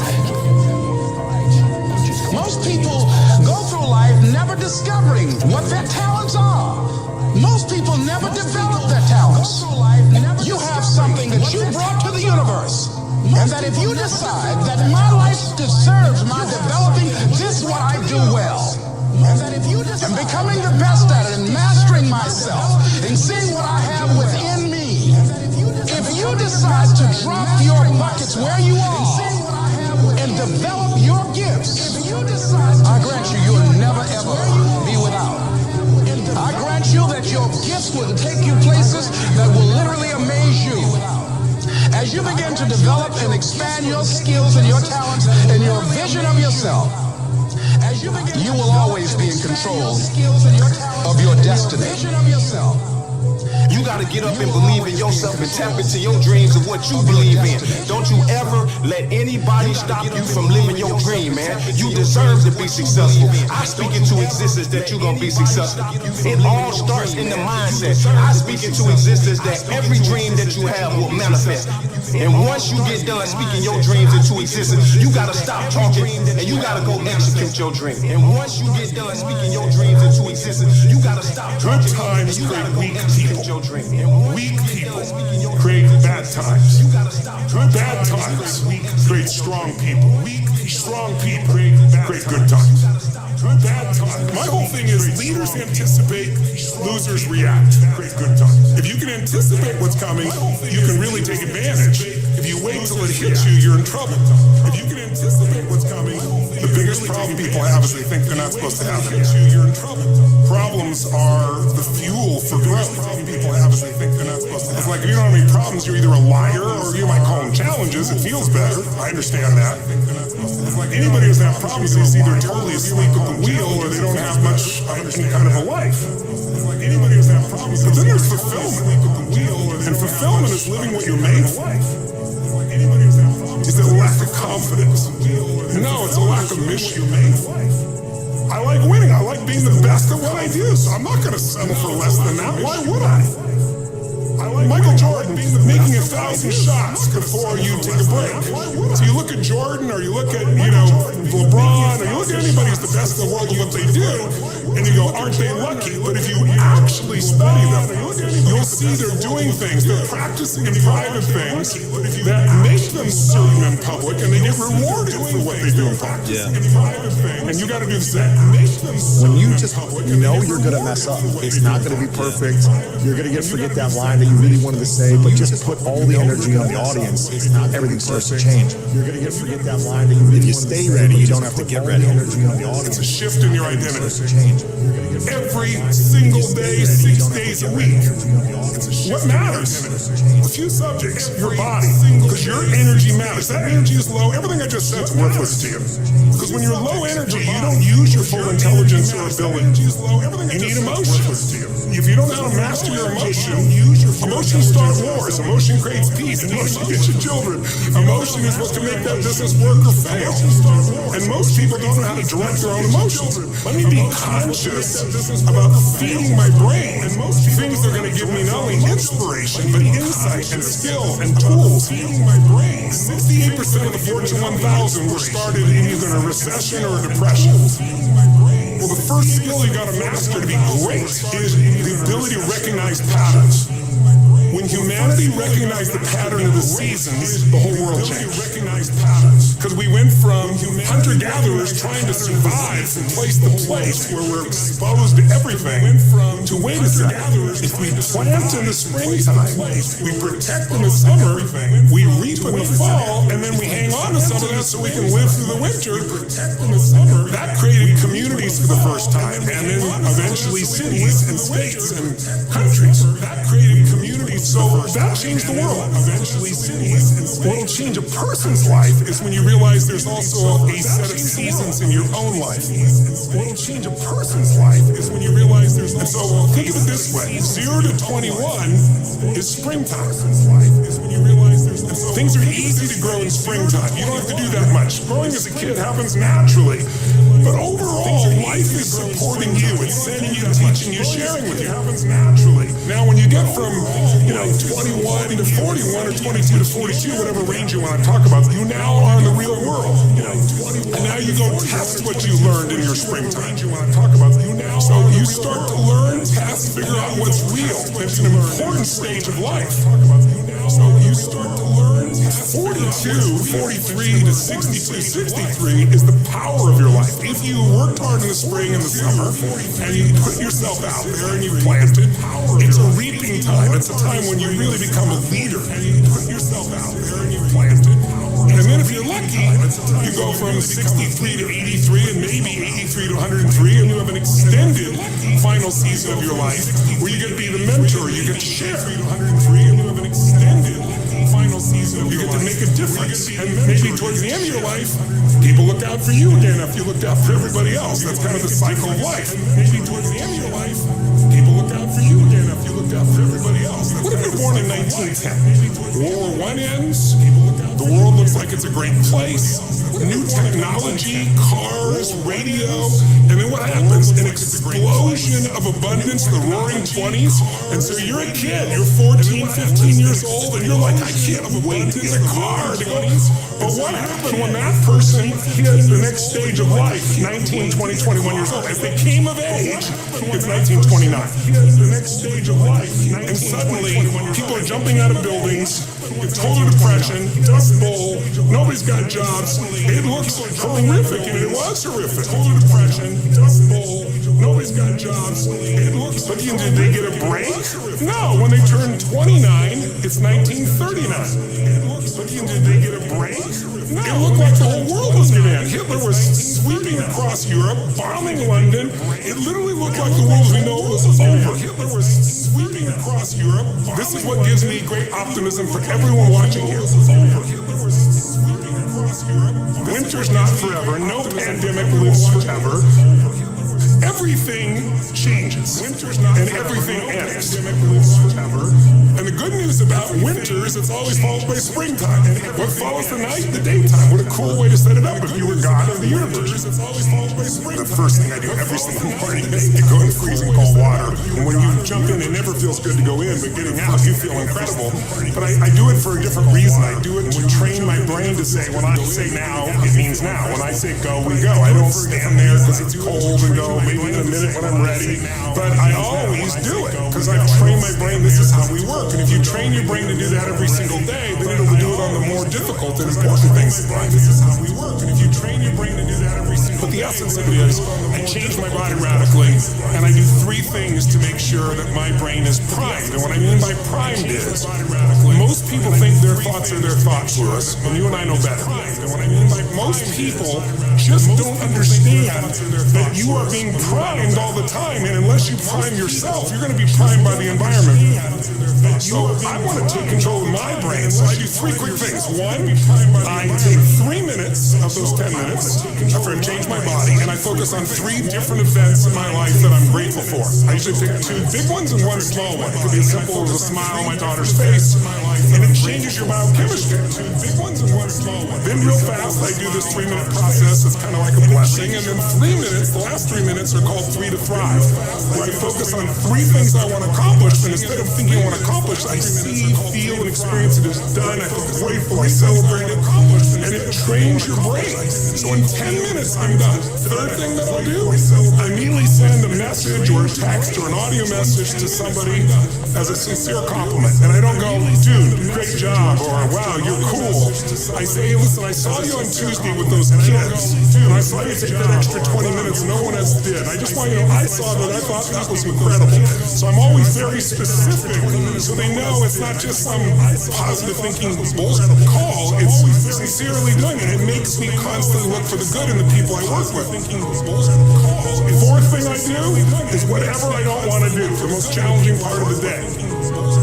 What's the story we all love? It's the comeback story. It's the comeback. It's the Rocky. It's that music where all of a sudden you step back up and you take control and rock. It's the comeback. Good times create weak people. Step back up and you take control and rock. Weak people create bad times. Bad times create strong people. Strong people create good times. Create strong people. Strong people create good times. Create strong people. Strong people create good times.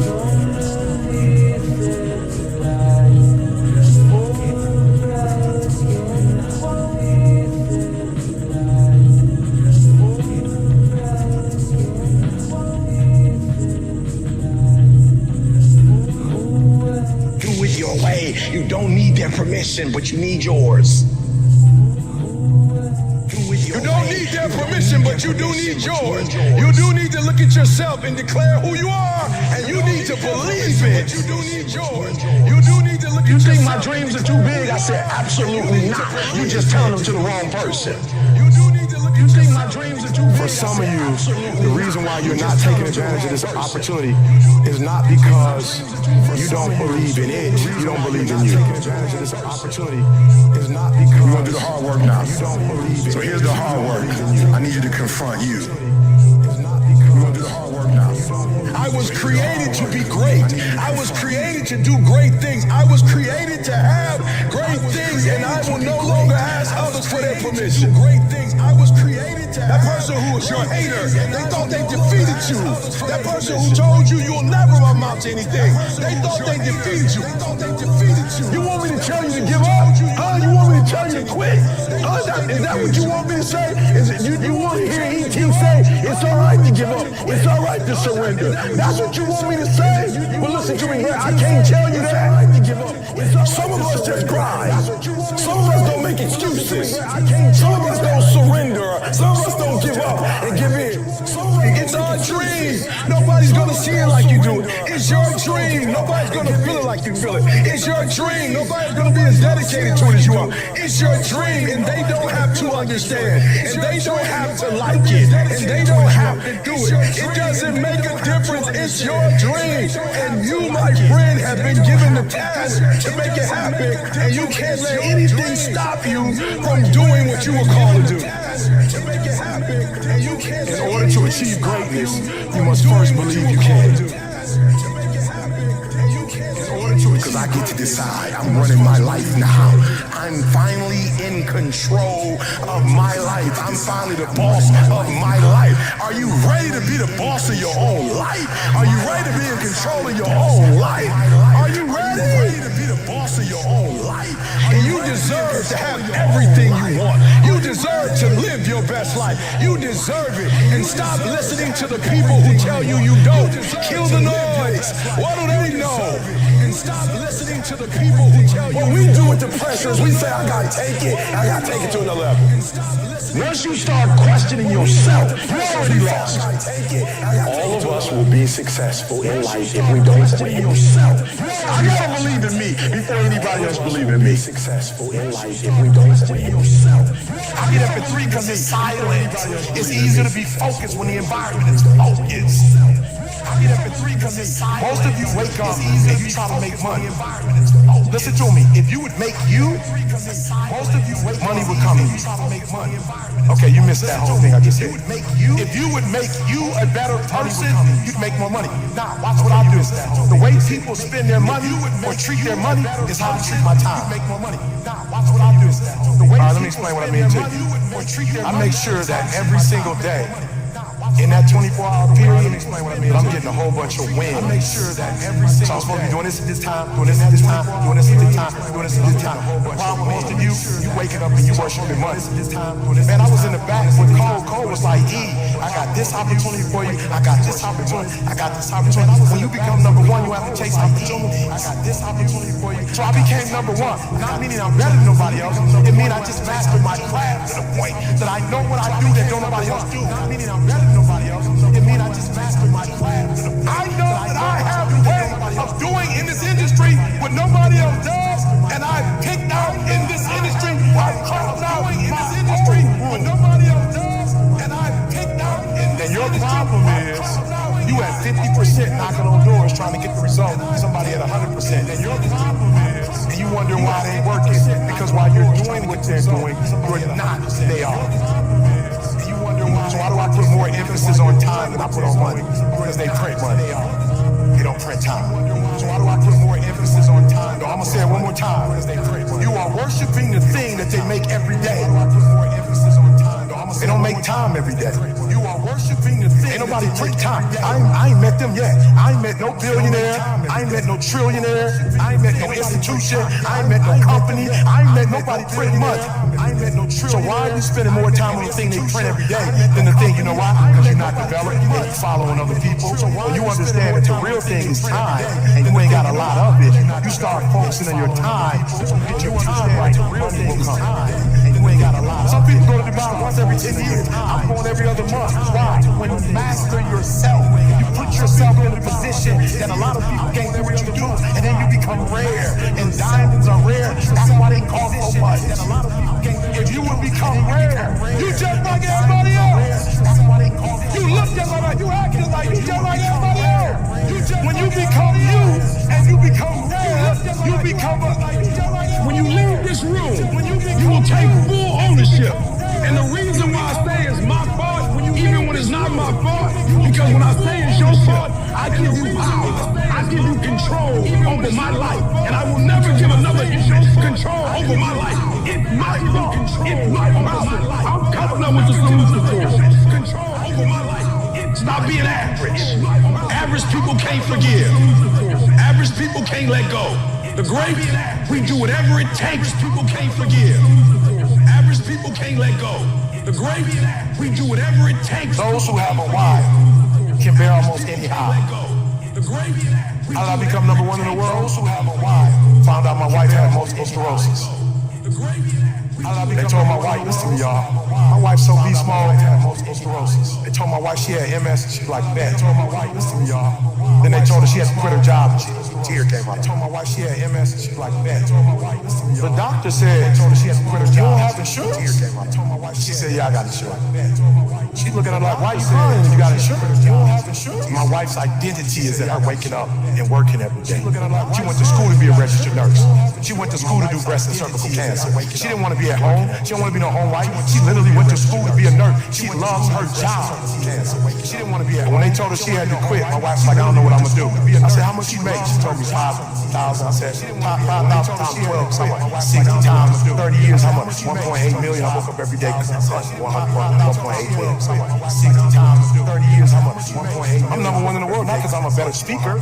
I'm not number one in the world because I look the best, because I dress the best. I'm not number one because my enunciation is the best, because I use the best words, because I got the best sentence structure, because I come from the best background. I became number one because I woke up and I hunted down the 1.8 billion, so my wife would never have to work again. Number one because I woke up and I hunted down the 1.8 billion. If you waking up every day and you want a Rolls Royce, you ain't about to beat me. If you waking up for a Bentley, you ain't about to beat me. If you waking up for a gold chain, you ain't about to beat me. If you woke up for a road, you ain't about to beat me. Cause you going after materials. No, I'm going after my phone. If you woke up for, I'm going after my baby. I'm going after my high school sweetheart.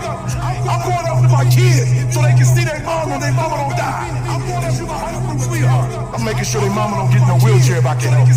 If their mama don't lose her sight if I can help it. If her mama don't lose her memory. Making sure their mama don't get in a wheelchair if I can help it. I start studying MS like I had. If I can help it. If her mama don't lose her start studying MS. Your problem is you're not studying this product like it's like your life count on it. Like your life depends on it. You playing with this product. You know what? You like the people that work for me that want to check and they never end up getting it. But the people who work for my company act like they own it. That work for me that want to check and they never end up getting it. But wake up every single day making sure she don't have to go back to work. So watch this. I started studying and I found out two things. One is stress, so I had to take her out of a stressful situation. And then the other thing was vitamin D. And I was literally, people say, bro, why you moved to Southern California? My wife got in a stressful situation. And then the other thing was I'm literally tight. And I was literally, what's the best place in the world for vitamin D? My wife got in a stressful situation. Southern California. I'm literally tight. What's the best temperature in the world? In the United States of America? San Diego, California. It don't go 99, 100, and then back down. It's right there. I said San Diego, I'm 100 down. It don't go 99. Moving to San Diego. Why? I don't care about San Diego. My wife, in the first year, last year, we were in San Diego. My wife said to me, back to Michigan, when the summer came, my wife said, you know something? I said, what? She said, I never took a nap in California. Back to Michigan, when the summer came. What you mean by that? She said, the sun energized me, and I never needed to take a nap. I said, what you mean by that? Bro, come after me. The reason why most of you can't do what you do, you can keep getting knocked down and keep quitting, because whatever your why is, it ain't stronger than the beat down you take. You can't do what you do, you can keep getting knocked down. Whatever the beat down, whatever life is throwing at you, whatever punches is blowing, whatever's happening, it ain't deep enough for you to wake up. Like you get punched and you feel that pain, and you like, ain't no need to get up. It ain't deep enough for you to wake up. No, I feel you. You need to stay down. Because life gonna beat you. You talking about making millions, life gonna beat you down. No, I feel you. You talking about making millions, multi-millions, billions, life gonna beat you down. So when you feel the pain and you get knocked out, stay down. If you got a why that's deeper than your vein, you feel the pain and you get knocked out, stay down. Every trial, every tribulation, I will my way through it. I don't care if it's cancer, I will my way through it. I don't care if it's MS, I will my way through it. I don't care if I'm struggling in school, I'm trying to get a degree, I will my way through it. I don't care if you fail the boards, go again. I don't care if you fail the law exam, go again, will your way through it. I don't care if you fail the some things you can skill yourself through, some stuff you gotta will your way through. Some things you can skill yourself through, some stuff you gotta will your way through. There's no direction. Without direction, there's no progress. The reason why you're struggling getting up is you don't have nothing to get up for. There's no direction. Without direction, there's no progress. The reason why you're struggling getting up is you don't have nothing to get up for. There's no direction. Without direction, it's gonna be a dog fight. I would love to tell you that on the road to success, everything is gonna work out. It's not. It's gonna be a dog fight. And on the road to success, everything is gonna work out. It's not. On the road to success, I lost 5 aunts to cancer. It's a dog fight.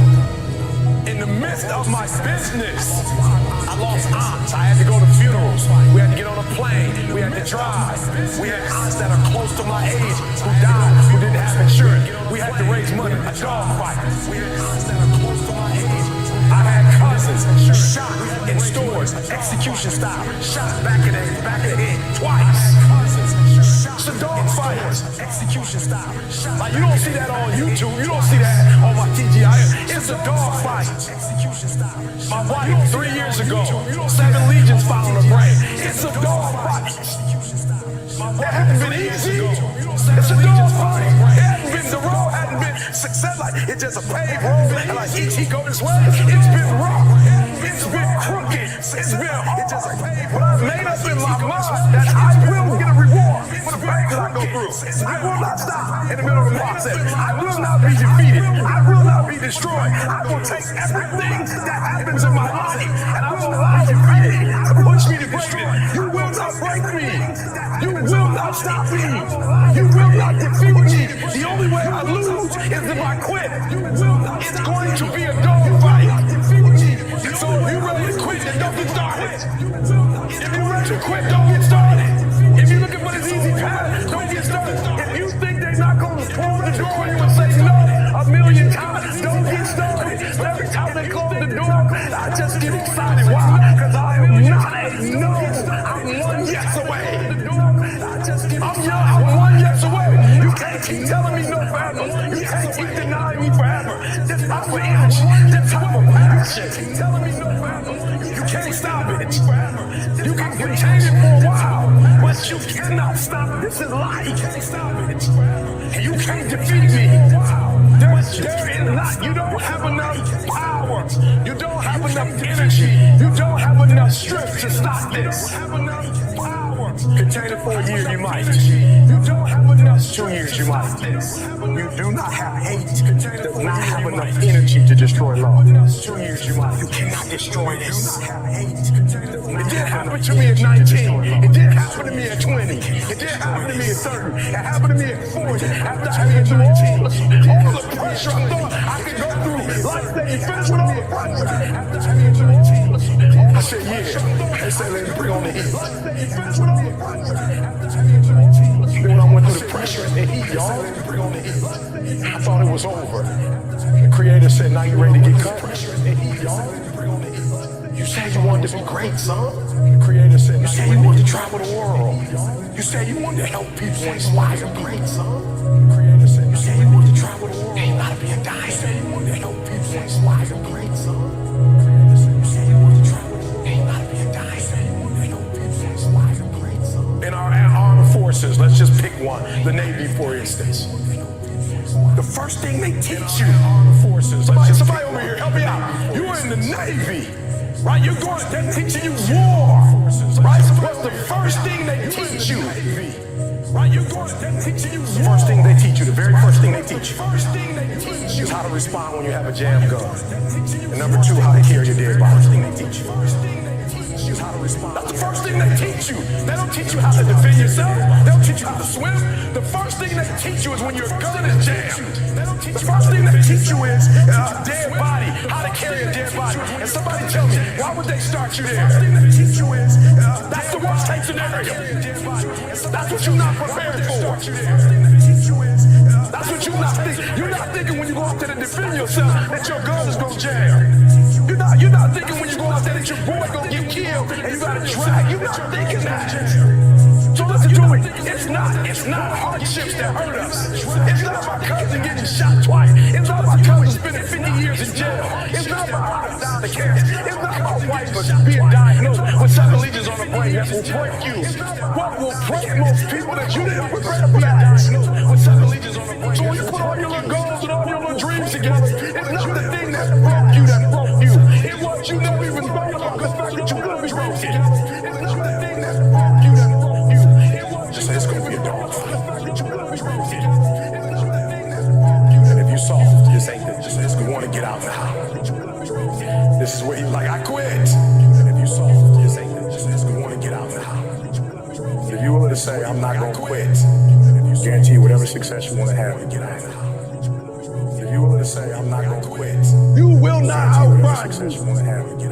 You won't outrun me. You can be smarter than me. You won't outrun me. I get up at 3 o'clock in the morning and do videos. I'll do a video at 3 o'clock. I'll do a video at 2 o'clock. I'm putting out so much darn content. They can't keep up. They smarter than me. They better than me. I admit, I got a GED. I ain't the smartest person in the world. But I get up and do this for Didi. I admit, I do this every day for Didi.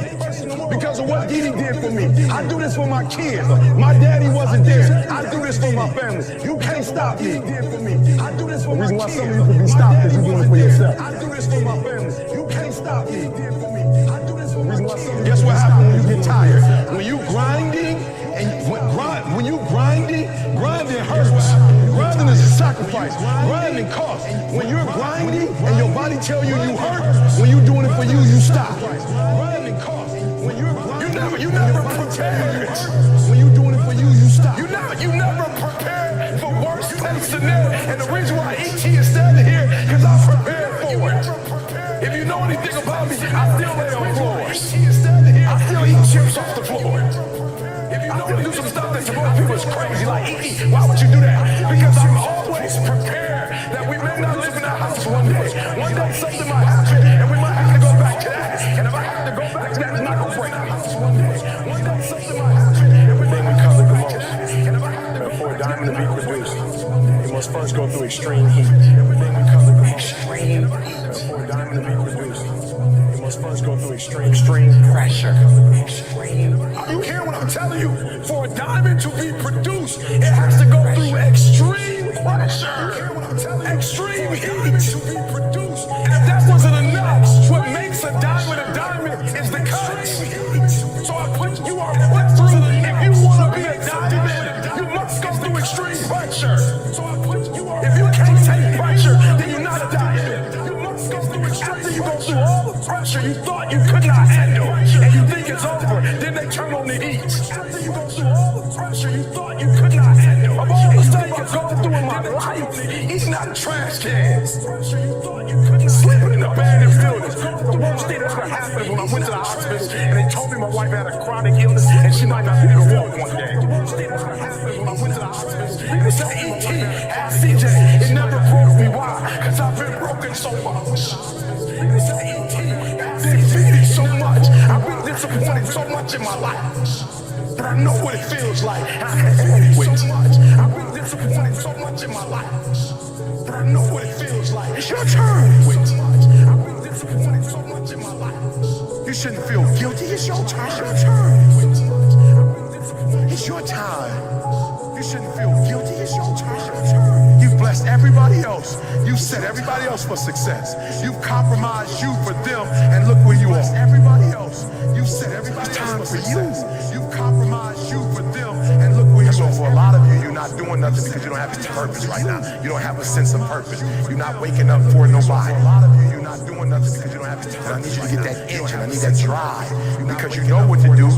You're the right person to do it, but you just can't seem to get out of bed. You can't seem to do what you're supposed to do. Every time you come up against a trial or a tribulation, you let it stop. But you just can't seem to get out of bed. You gotta find your why. Your why is just to start tribulation. You let it stop. But you just can't seem to get out of bed. And the problem with some of you in this room, you don't have no drive. You ain't got nothing pushing you. You ain't got no reason for waking up in the morning. You ain't got no reason for pushing past that pain. You have no reason. You better find one before you get out of here today. For pushing past that pain. You better go inside. You still looking outside for the stuff that's already inside. You still looking for someone to save you when you already your superhero. You looking for some information from somebody when you already got what you need in your head. It's just time for you to get up and be the best version of you. It's not an option. And the reason why some of you are not where you're supposed to be, you've given yourself an option. You've given yourself an out. Some of you are not where you're supposed to be. You've given yourself an excuse. You've given yourself room not to do it. But you have what it takes. Give me some energy. I can. I will. I must. Come on, I can. Come on, I will. I must. I can. Let's go, let's go, let's go. I must. Let's go. Let's go, let's go, let's go. I can means I have the ability to go. I got what it takes. I have the ability to do it. I will. I have the willpower to make it happen. I must, my wife Jesus. I must, my son. I must, my daughter. We can, we will, and we must get through this. I must, my son. I must, my daughter. We can, we will, and we must get through this. I'll ask you a question, seriously. This gonna be hard, because some of you young, and you like still worried about what people think about you, so you don't want to be honest in front of people. This gonna be hard, because some of you young, and you like you think about what level you want. You giving 90, 80, 70. Let's see what I'm saying for me. Some of you young, and you like I gave everything I got. I have no more to give. Like I really put 120 into this. So raise your hand if you're giving 120. Like I ain't got no more to give. 120 into this. So raise your hand if you're giving 120. I'm giving 100. I know I'm just doing at least what Coach want me to do. I'm doing everything Coach want me to do. I'm giving 100. I'm giving about 90% here, to be real. I'm giving about 90%. Let me see your hand.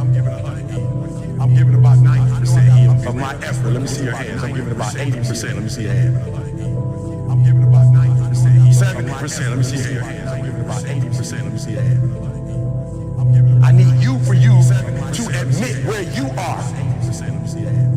What is it going to take for you to get every single thing you got? What is that going to take? Where you are. It's consistency. And so I got to go to bed at a certain time. I got to wake up at a certain time. There's certain things I can't eat, certain things I can't watch, certain things I can't do. And I'm talking about that grind. I got to wake up at a certain time. I got an opportunity. You got an opportunity. So here's the deal. When you have an opportunity, why would you give 80% when you have an opportunity? Somebody answer that for me. Y'all talk. Why would you give 80%, 70%? Why wouldn't you always give 120%? Y'all talk. Why would you give 80%? This right here, for a lot of y'all ain't got no discipline. It's killing you. It's killing you. And you don't even realize it's killing you. It's killing you. Discipline is killing you. It's killing you.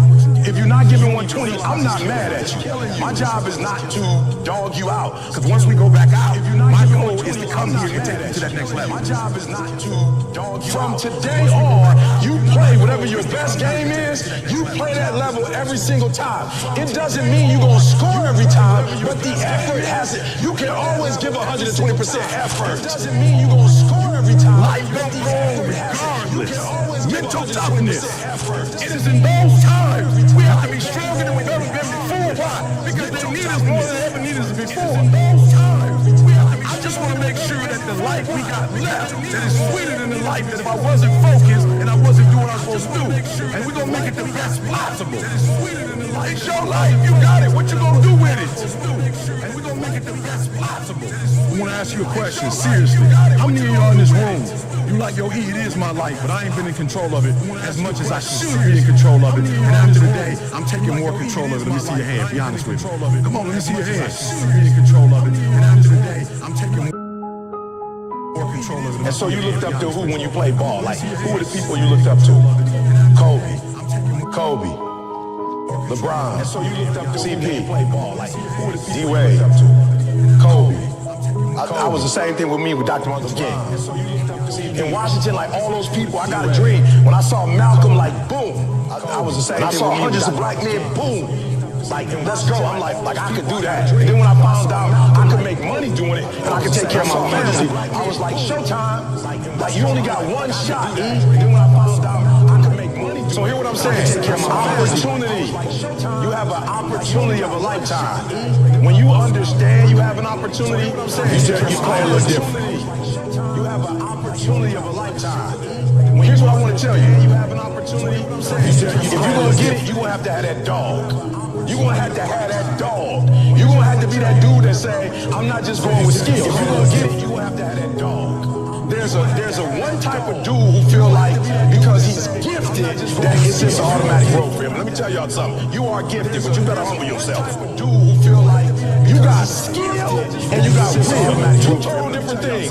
You were born with certain things, but to get to the next level, and not just get to the next level, to stay at the next level, you gotta have will when you get to that next level. But to get to the next level, and not just get to the next level. So when you play, you have to compete when you get to that next level. It's sports, it's basketball. Why wouldn't you give 120%? You have to compete. Talk to me. What would make you not give 120%? You gotta answer it. You have to compete. Talk to me. You play that level every single time. It doesn't mean you're gonna score every time, but the effort has it. You can always give 120% effort. Every single time. You can't dictate if the ball gonna always go in. You can't dictate what kind of game you're gonna have. You can't dictate how your body is gonna respond to moving around. But you can dictate your what? You can dictate what kind of game you're gonna have. You can dictate your body. Good. You can dictate your. You can always give 120% effort. You can dictate. Like, here's the deal. When y'all go play tonight, tomorrow, my goal is for you to go 120.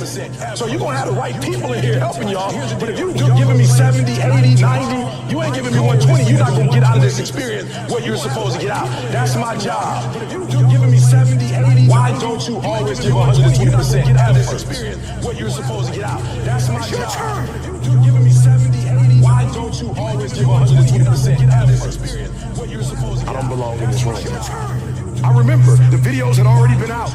My numbers were great, and I would come in rooms and go, or like that room, like I go to a high school, like boom. I go to a youth detention center, boom. I go to a prison, boom. Or like that room, like I come to corporate and go, boom. I don't know if I belong in here. I go to a prison. Everybody in the room don't look like me. They don't come from where I come from. I don't know if I belong here, and I'll never forget. I had a conversation with Les Brown. Les Brown had called me to Orlando.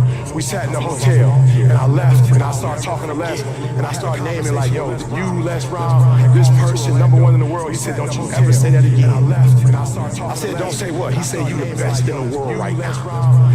I said, what? He said, you the best in the world right now. There's nobody as good as you in the world. You're the best right now. The only reason you're not the best right now is because you don't believe you're the best now. And when you walk out this room, I want you to go in the yourself. I'm the best right now. He said, before you even become #1, start to proclaim it and say it long before it happens. Say, I'm the #1 motivational speaker in the world. And when I was number 20, I started saying, I'm the #1 motivational speaker in the world. And I went to the computer, motivational speaker in the world. And the world said exactly what I said. That Eric Thomas is #1 in the world. I spoke it, the world heard it, and it activated. Your problem is that you don't believe you belong here. I spoke it. Your problem is that you don't think you should be sitting down here.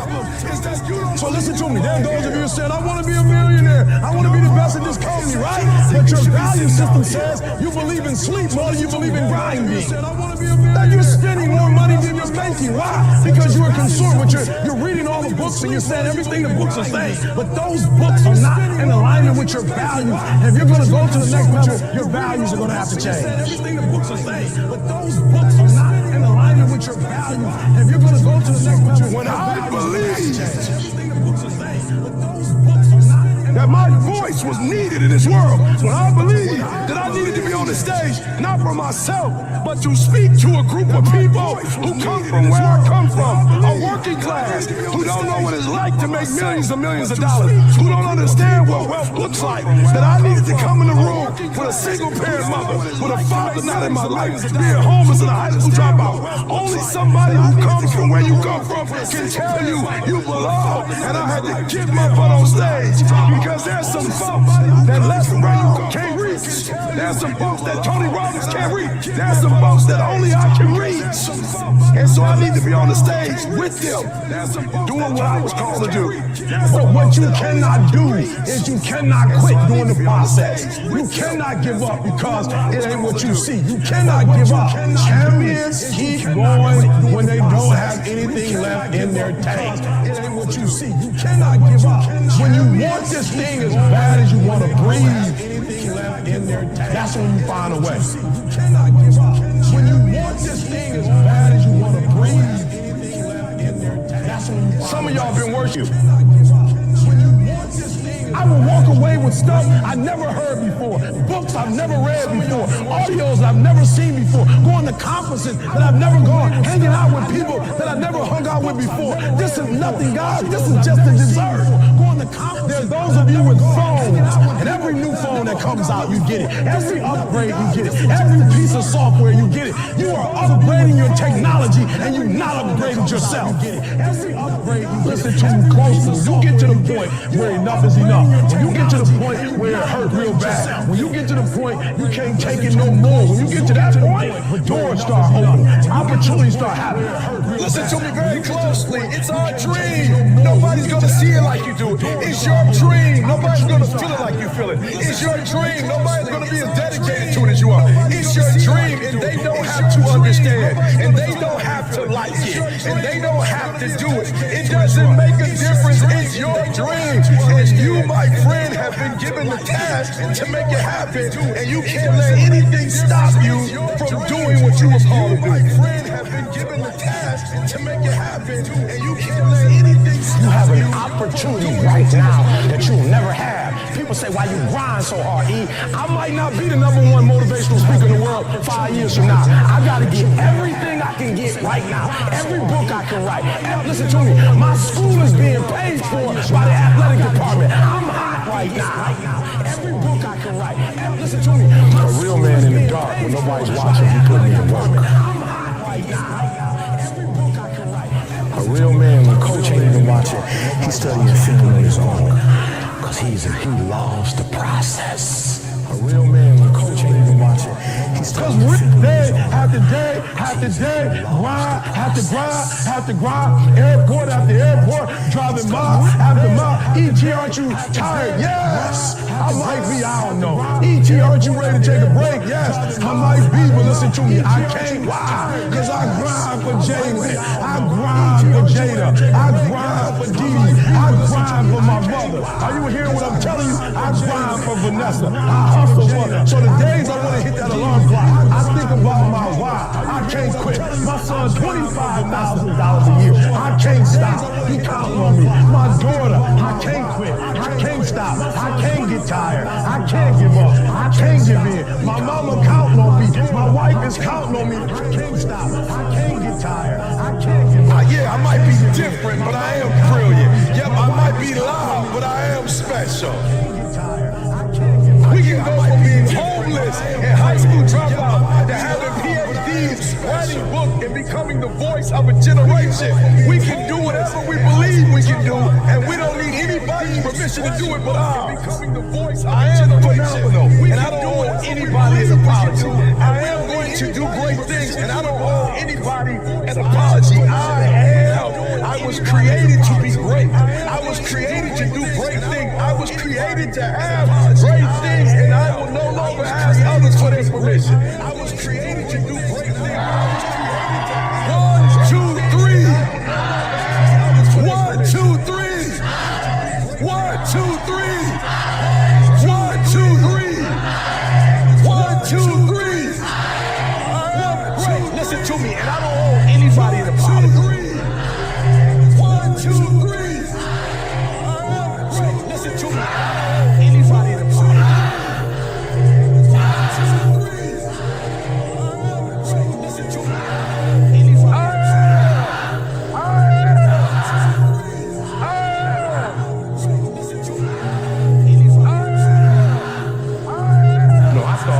if you're a good person and you do right by people, that people will take your kindness and give you kindness back. If you're a good person and you do right by people, what I realize is sometimes in this world, the kinder you are, the more they try to play you like a fool. If you're a good person and you do right by people, what I realize is I was delusional. The kinder you are, the more they try to play you. I'm nice to you, you nice to me. Don't always work like that. Sometimes it's nice to me and I take advantage of you. The more they try to play you. I'm nice to you. So some of y'all, you delusional. I just need you to do me a favor. When you are delusional, you can never get the outcomes you want because the premise in which you're operating from is a lie. So you got to work from truth. And some of us don't want to deal with truth because it's so difficult. E.T., you dropped out of school. E.T., you grew up in a certain community. In order for you to be able to do what you need to do like a Tony Robbins, there's some things that you don't have in your arsenal that if you can just admit you don't have it in your arsenal, then you can go get it. But until you admit that you don't have it, you'll never be able to do it. You can just admit you don't have it in your arsenal. I need you to make a huge favor. I just need you to be real. The reason why a lot of y'all don't want to be real, because some of you would rather be in a lie and at least have a lie than not have any space. I just need you to be real. The reason why a lot of y'all don't want to be real, because some of you already know that job, your boss ain't about to cash you out. You're just scared to quit and start your own business because you don't know if you're going to do well with it. You know you shouldn't. Come on, be honest. You know you still shouldn't be at that job right now. Let me see your hands. Let's just be real. Let me see your hands. You know you shouldn't still. Raise it high. Don't play with you. Raise it high. You still shouldn't be at that job. But you're delusional. That one day is going to be your day. That one day you're going to merge your job and your calling together. But you're delusional. You won't have to just leave. That one day you're going to merge your job and your calling. He gave me permission to say I am brilliant. You won't have to just leave. Yeah, I might be different, but I am brilliant. Yep, I might be loud, but I am special. He gave me permission. And so the first thing I want you to do today is I want you to keep saying to yourself, I am, I am, I am, I am. And for those of you who hadn't quite started yet, I am. And for those of you who got started, I am. Why? Because I can't believe that I started with a GED and that GED turned into a 4-year degree. Because I can't believe 1, 2, 3. 1, 2, 3. 1, 2, 3. I'm great. Listen to me, and I don't owe anybody an apology. I am phenomenal, and I don't owe anybody an apology. I am going to do great things, and I don't owe anybody an apology. I was created to be great. I was created to do great things. I was created to have great things, and I will no longer ask others for their permission. I was created to do great things. I was created to have great things. That Eric Thomas that grew up in Detroit and had like that Detroit mentality, while I love it, it doesn't transfer to every community. I had to let the dream destroy you. Let it strip you. Let it remake and mold you. Don't be afraid. Some of you are afraid. Listen to me. Wherever you from, if that's where you from, if you leave, you can always come back. I promise you. I promise you, when you come back, you can get right back in the conversation. Ain't nothing gonna change. I promise you, whatever world you're from, if you go to other worlds, you can get right back in the. You can always go back to that world. I promise you, whatever world you're from, if the version of you that you are right now is a blessing, but it won't take you to the next level. What got you here won't take you there. So let the dream destroy you, tear you down, redefine you, build you back up, make you stronger. So the first version of Eric Thomas, the high school dropout, that guy would have never been able to stand here and help you. I had to destroy that Eric Thomas. No matter who you are, if you're average or good, when you get around greatness and you stay around greatness, you start listening to great podcasts and reading great books, and you start hanging around great people, and you start becoming a part of great masterminds. God, you just evolve. And I don't know what happened, but every year I went from a high school dropout and homeless to I started becoming every single day more of who I am. And I can't believe it. My next goal is to win the Nobel Prize. Why? I had to come up with something. More of who I am. And I am giving you permission to be great. I'm giving you permission to be everything you were called to be, to do everything that you're capable of doing, to have everything you're supposed to have. Listen to me, you have to be careful when you hang around average people. All they're going to do is tell you what they can't do, and that's okay. That they can't do it. That has absolutely nothing to do with us. We can go to being homeless in high school dropouts, to having PhDs, writing books, and becoming the voice of a generation. We can do whatever we believe we can do, and we don't need anybody's permission to do it but ours. Becoming the voice of a generation. You are brilliant. You are special. Yes, you're different. Yes, you're not doing it the traditional route, but greatness is upon you. You got to keep going. You got to keep going. You got to keep going. And the 12 years to get the 4-year degree turned into a master's degree. You got to keep going. You got to keep going. And the master's degree turned into a PhD. God, I can't believe it. You got to keep going. I went from being a high school dropout, from being homeless, living in abandoned buildings, to eating out of trash cans, to Dr. Eric Thomas, to writing 6 books. God, are you hearing what I'm saying today? Stop playing small and start playing big, because I am. Are you hearing what I'm saying today? Stop. All right, let's stop. On 3. 1, 2, 3. I am. 1, 2, 3. 1, 2, 3. I am. 1, 2, 3. I am. 1, 2, 3. 1, 2, 3. I am. 1, 2, 3. Listen to me. I was literally homeless.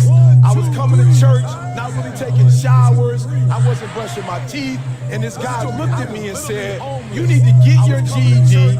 You need to leave Detroit. I'm going to send you to college because greatness is upon me. I was 16, 17 years old. I had never spoken a day in my life. And this guy saw it. It's like he saw something in me that I didn't see. And he gave me permission to be where other people said I couldn't be. He gave me permission to believe I was great. He gave me permission to think I could change the world. He gave me permission to start something that had never started in my family before. He gave me permission to say, I am. Listen to me very closely. When you graduate and you get a job, if you want to get paid, you never say no. You never say it can't get done. Don't you ever say out your mouth it can't get done. Even if you feel in your heart it can't get done, you don't say it out loud. You let the broke folks say that. You let the folks they find first say that. You always say it can get done. Even if you don't think it can get done, just say it and try to make up something. You let the folks they find first. I'm being real. Always say it can get done. Even if you don't I'm being real.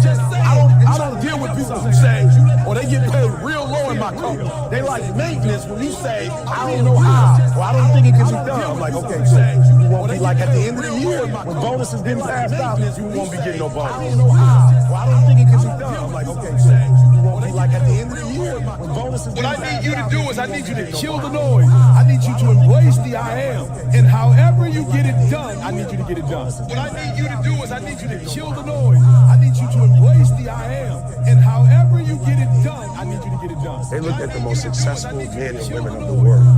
They found that they had like 7, 8 things in common. And one of the things they all had in common, they looked at the most successful. They are obsessed with their routine. They found they don't have a gap of wasted time and routine. You know, I realized the reason why I'm so successful and the reason why I don't get in trouble like I used to when I was younger, because when I was younger, man, my schedule had so many gaps in it. The reason why I'm so successful. The devil had like, okay, he might pray at 6, but my man is watching TV. He's playing video games by 8:30. The devil had like, it's not that I'm sweeter than nobody. The devil can't get to me because all my time is taken up. And by the time he get to me, I'm asleep. I'm too asleep to say it. I'm just being real. 8:30, he like, Eric, you should have. Like, bro, I'm tired. Come back to me tomorrow. You know what I'm saying? Like, tip me tomorrow, bro. I'm about to go to sleep. I'm good.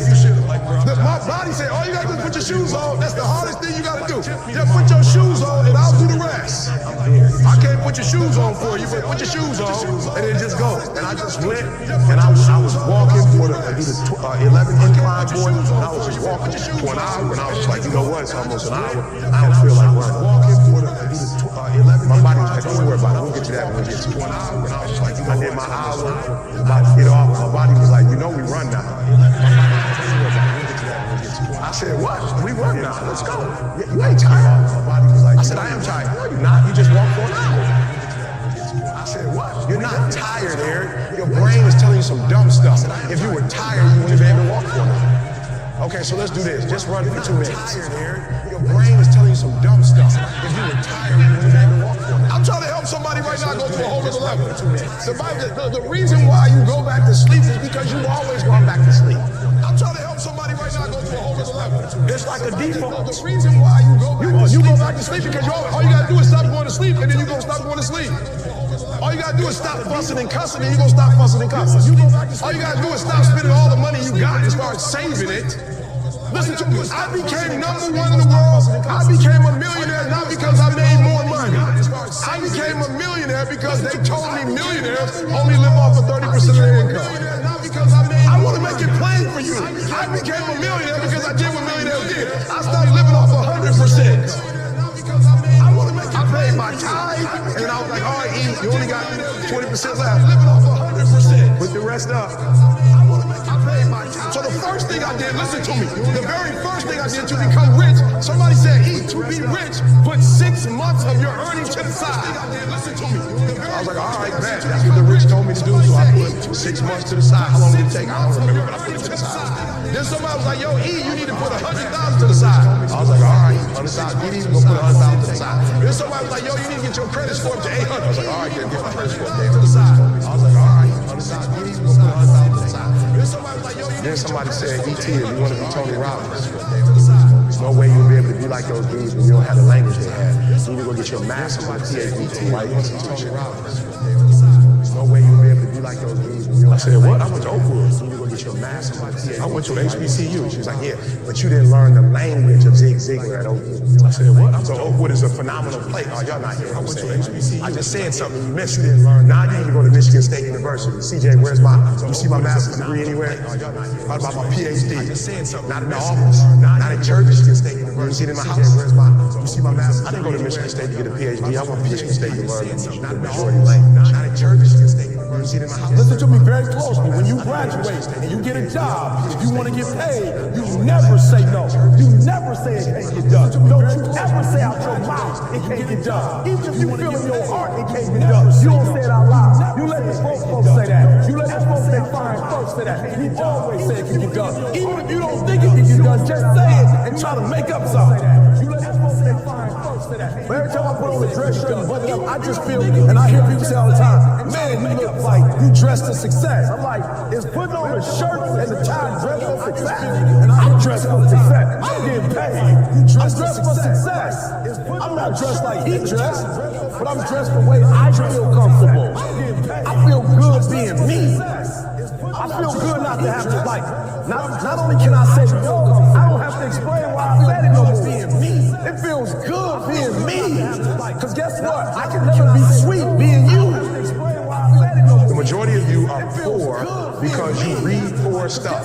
I can never be sweet being you. You watch poor stuff. You just scrolling through like you ain't got a life because you read. For real, some of y'all on Instagram, you on there for 30 minutes. If I ask you what you saw, you ain't know. You just scrolling through. You just scrolling through like you ain't got a life because rich people don't waste time. They realize it's their most important stuff. They don't watch a lot of TV. They don't do a lot of entertainment. If they're not working, they're studying their craft and getting better at their craft. So I need you to stop having the poverty mindset. So when I quit my job to be an entrepreneur, my mom was like, whoa, what are you doing? I was like, I'm quitting. My mom was like, don't you dare quit. You're going to embarrass me. You got a wife and kids. Does YouTube have insurance? Whoa, what are you doing? I was like, I'm quitting. Does YouTube have a 401k? And I was like, yo, mom, I ain't trying to be funny and I ain't trying to be disrespectful. I love you. But you can't teach me how to be a millionaire because you're not. You come from the working class, and I'm not mad at you, Mom. We wouldn't be where we are without you. But you told me that every generation is supposed to get better.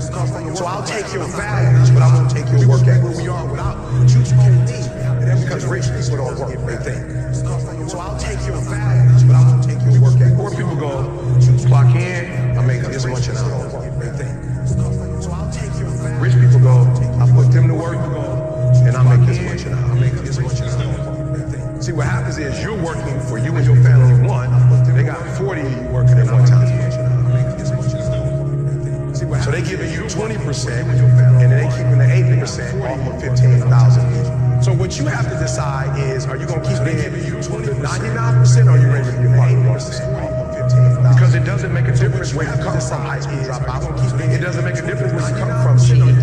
It doesn't make a difference where you come from because a 17-year-old mom that got pregnant It doesn't make a difference where you come from. It took 12 years to get a 4-year degree. It doesn't make a difference. You know what makes a difference? What makes a difference is when you become 99% or 1%. When I start thinking like, acting like, what makes it behaving like a 1%, 99%. So I went to every single class, and when the teachers was talking, they thought I was just being homework. I was listening to how they conjugate verbs. So I was listening to how they tell stories. I was like, ooh, they thought I was just being homework. I peeped it out, y'all. They way more linear. I was listening to how they tell stories. So then I realized when you do corporate, it's A, B, C, D, E, F. It's 1, 2, 3, 4, 5. It's topic, body. It's topic, support. Coach. I need your language though if I'm going to compete. It's topic, I need your rules if I'm going to compete. I need your codes if I'm going to compete. I need your language. The problem with most of you is you don't have a 1% language. I need your rules if I'm going to compete. You got a poverty language. Your codes if I'm going to compete. I need your language. There was a language that I needed to learn. Does it mean I need to abandon the language that I learned? Absolutely not. There was a language that I don't be average. Just like for real. Whatever it is you do, do it, and take a different perspective. Listen to me very closely. The problem I have with most kids, if I tell you what it takes, most of you will die of exhaustion. You pass out before you hit 10,000 hours. Most kids, if I tell you what it takes, you just pass out. You don't got the heart for it. You just don't have stamina for it. You couldn't take what it really takes. You don't got the heart for it. Just speak with so much authority, because I'm talking about my life, not something that I read. I ate out of trash cans. Just speak with so much authority. I had no business eating out of trash cans. I lived in abandoned buildings. I had no business living in abandoned buildings. But E.T., your daddy wasn't in your life. Your mom was a teenage mother. You grew up. Come on, E, look at your shirt. That's not an excuse.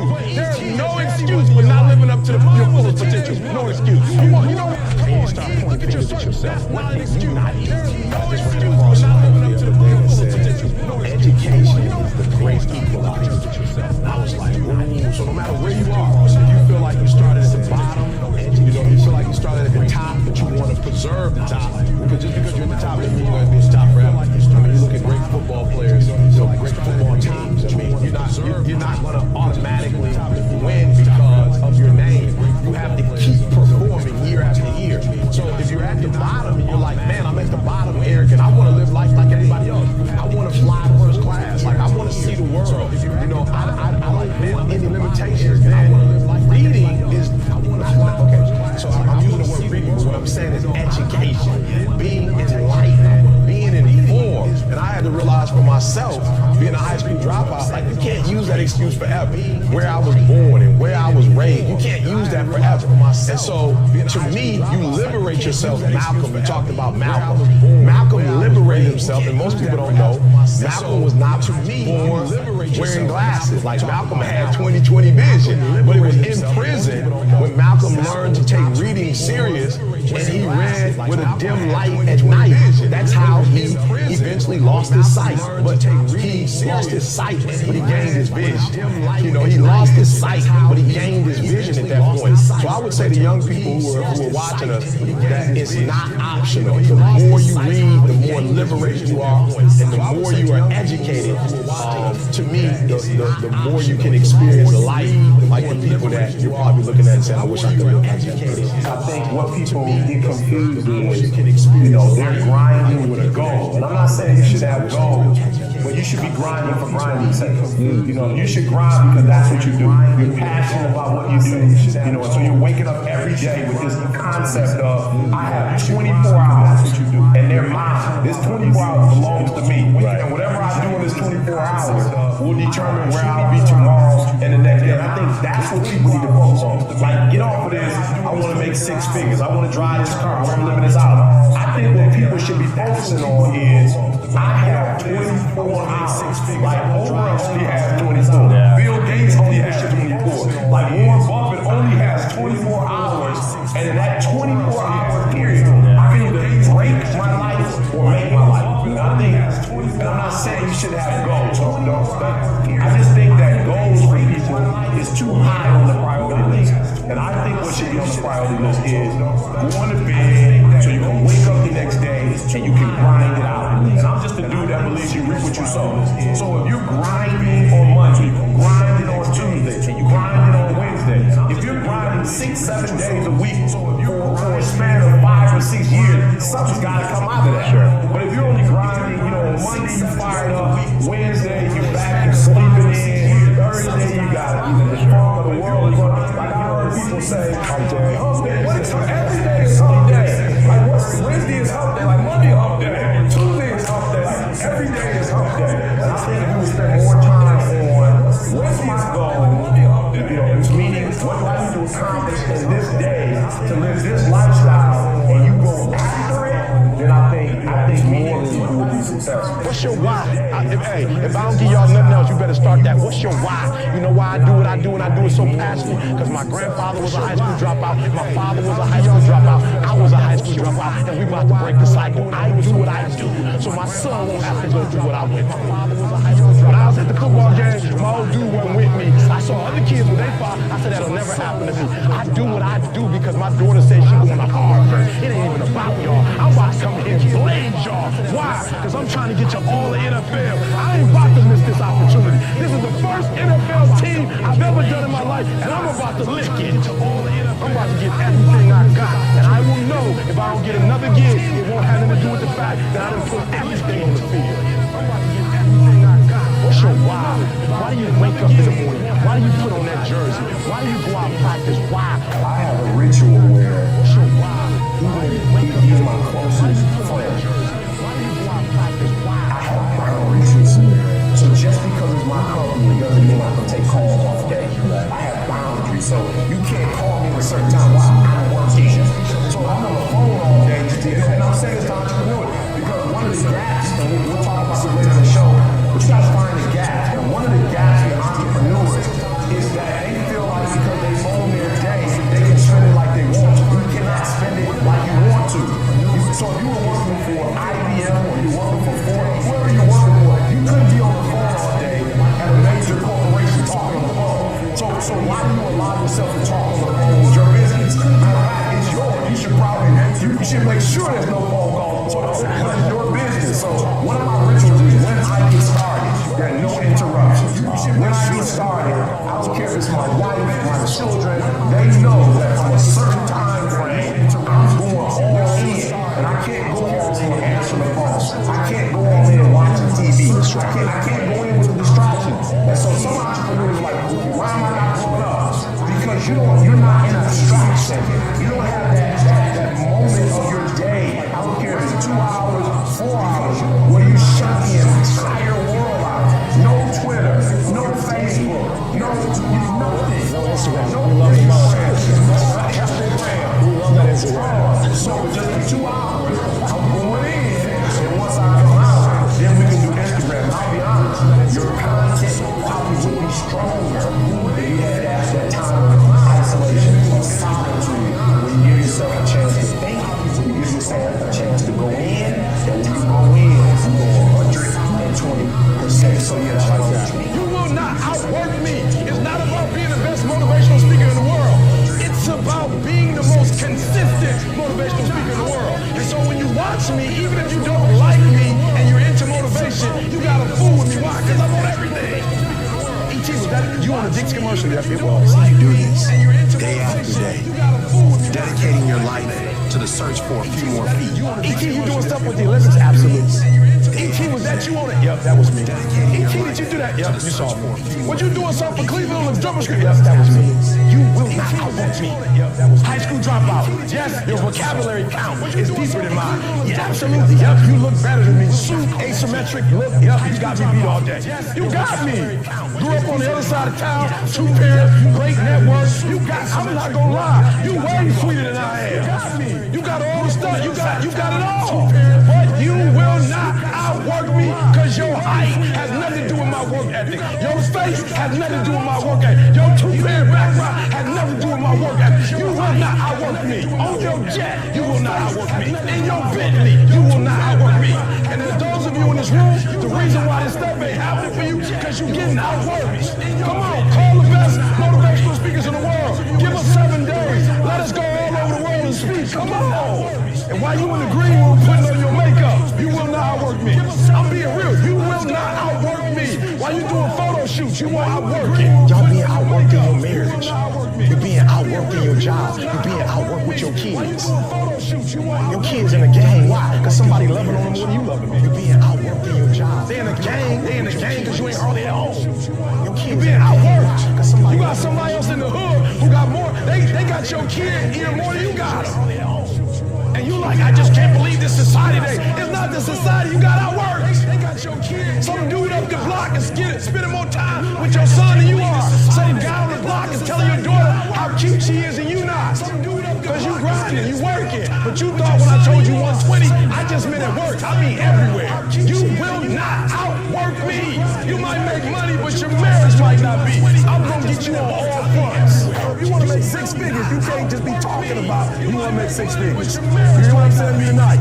If you do the 3 things I tell you to do tonight, I guarantee you, whatever it is you want to do in life, you'll be able to do.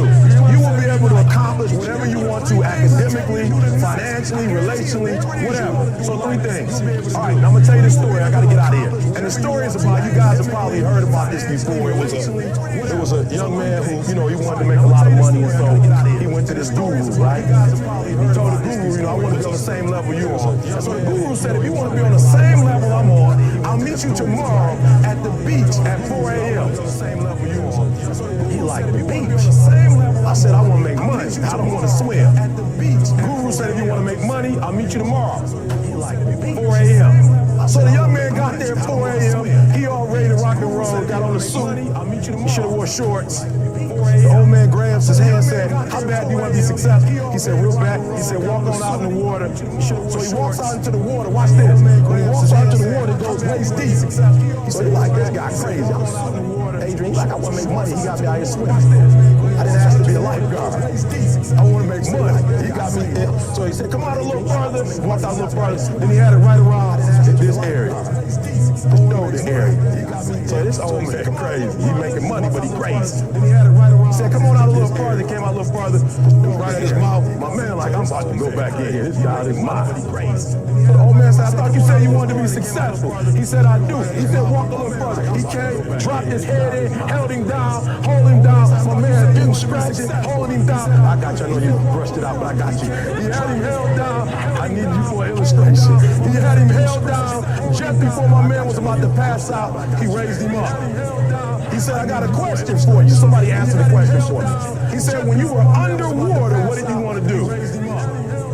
He said, I got a question for you. Somebody answered the question. I'm looking for a different word. What's that word? He said, I wanted to breathe. He told the guy, he said, when you want to succeed as bad as you want to breathe, then you'll be successful. He told the guy, he said, when you want to succeed. I don't know how many of y'all got asthma here today, but if you ever had an asthma attack before, you short of breath, SOB, shortness of breath, you wheezing. The only thing you trying to do is get some air. You don't care about no basketball game, you wheeze, you don't care what's on TV, you don't care about nobody calling you, you don't care about a party. The only thing you care about when you're trying to breathe is to get some fresh air. That's it. And when you get to the point where all you want to do is be successful as bad as you want to breathe, then you'll be successful. And I'm here to tell you, number one, that most of you say you want to be successful, but you don't want it bad. You just kind of want it. You don't want it badder than you want to party. You don't want it as much as you want to be cool. Most of you don't want success as much as you want to sleep. You don't want it badder than you want to Some of you love sleep more than you love success. And I'm here to tell you today, if you're going to be successful, you got to be willing to give up sleep more than you love success. And I'm here to tell you today, you got to be willing to work out for 3 hours of sleep, 2 hours. If you really want to be successful, some days you will have to stay up 3 days in a row. Because if you go to sleep, you might miss the opportunity to be successful. That's how bad you gotta want it. You gotta go days without, listen to me, you gotta want to be successful so bad that you forget to eat. That's how bad you gotta want it. Beyonce said once she was on the set doing her thing, 3 days had gone by, she forgot she didn't eat. Because she was engaged. I never forget when 50 Cent was doing the movie, I did a little research on 50, and 50 said that when he wasn't doing the movie, he was doing the soundtrack. And they said, when do you sleep, 50? Sleep. He said, sleep. Sleep is for those people who are broke. I don't sleep. When do you sleep, 50? He said, I got an opportunity to make a dream become a reality. football players? How many football players? Not anybody like football in here? Raise your hand. Anybody like football? Emmitt Smith. I used to be a Cowboy fan before they did my boy Tom Landry wrong. I used to be a Cowboy fan. And watch this. There was a commercial. Emmitt Smith had won his first Super Bowl, and he had this commercial. And he was lifting weights. There was a commercial. I don't know if you saw the commercial when he was lifting, and Emmitt said, you know what? I won a Super Bowl, so I can rest now. He was doing his bench press. You know what? So he said, I won a Super Bowl, so I can rest now. So he throws for about 325. You know what? And he rests for about 2 seconds. Then he's 325. And he rests for about 2 seconds. Did you see that? He'd already won a Super Bowl. He said, I think I'm going to take a rest. And he rests for how long? 1 second. Most of you won't be successful because when you're studying and you get tired, you quit. 1 second. Most of you won't be successful. I'm here to tell you today, if you got somebody came to my office the other day crying. I said, look, don't cry to give up. Cry to keep going. Somebody came to my office the other day, don't cry to quit. I said, look, don't cry. You already in pain. You already hurt. Get a reward from it. I said, don't go to sleep until you succeed. Listen to me. I'm here to tell you today that you can come here, you can jump up, you can do flips, you can be excited when we give away money. But listen to me, you will never be successful until I don't have to give you a dime to do what you do. But listen to me, you will never be successful until I don't have to give you a dime. You won't be successful until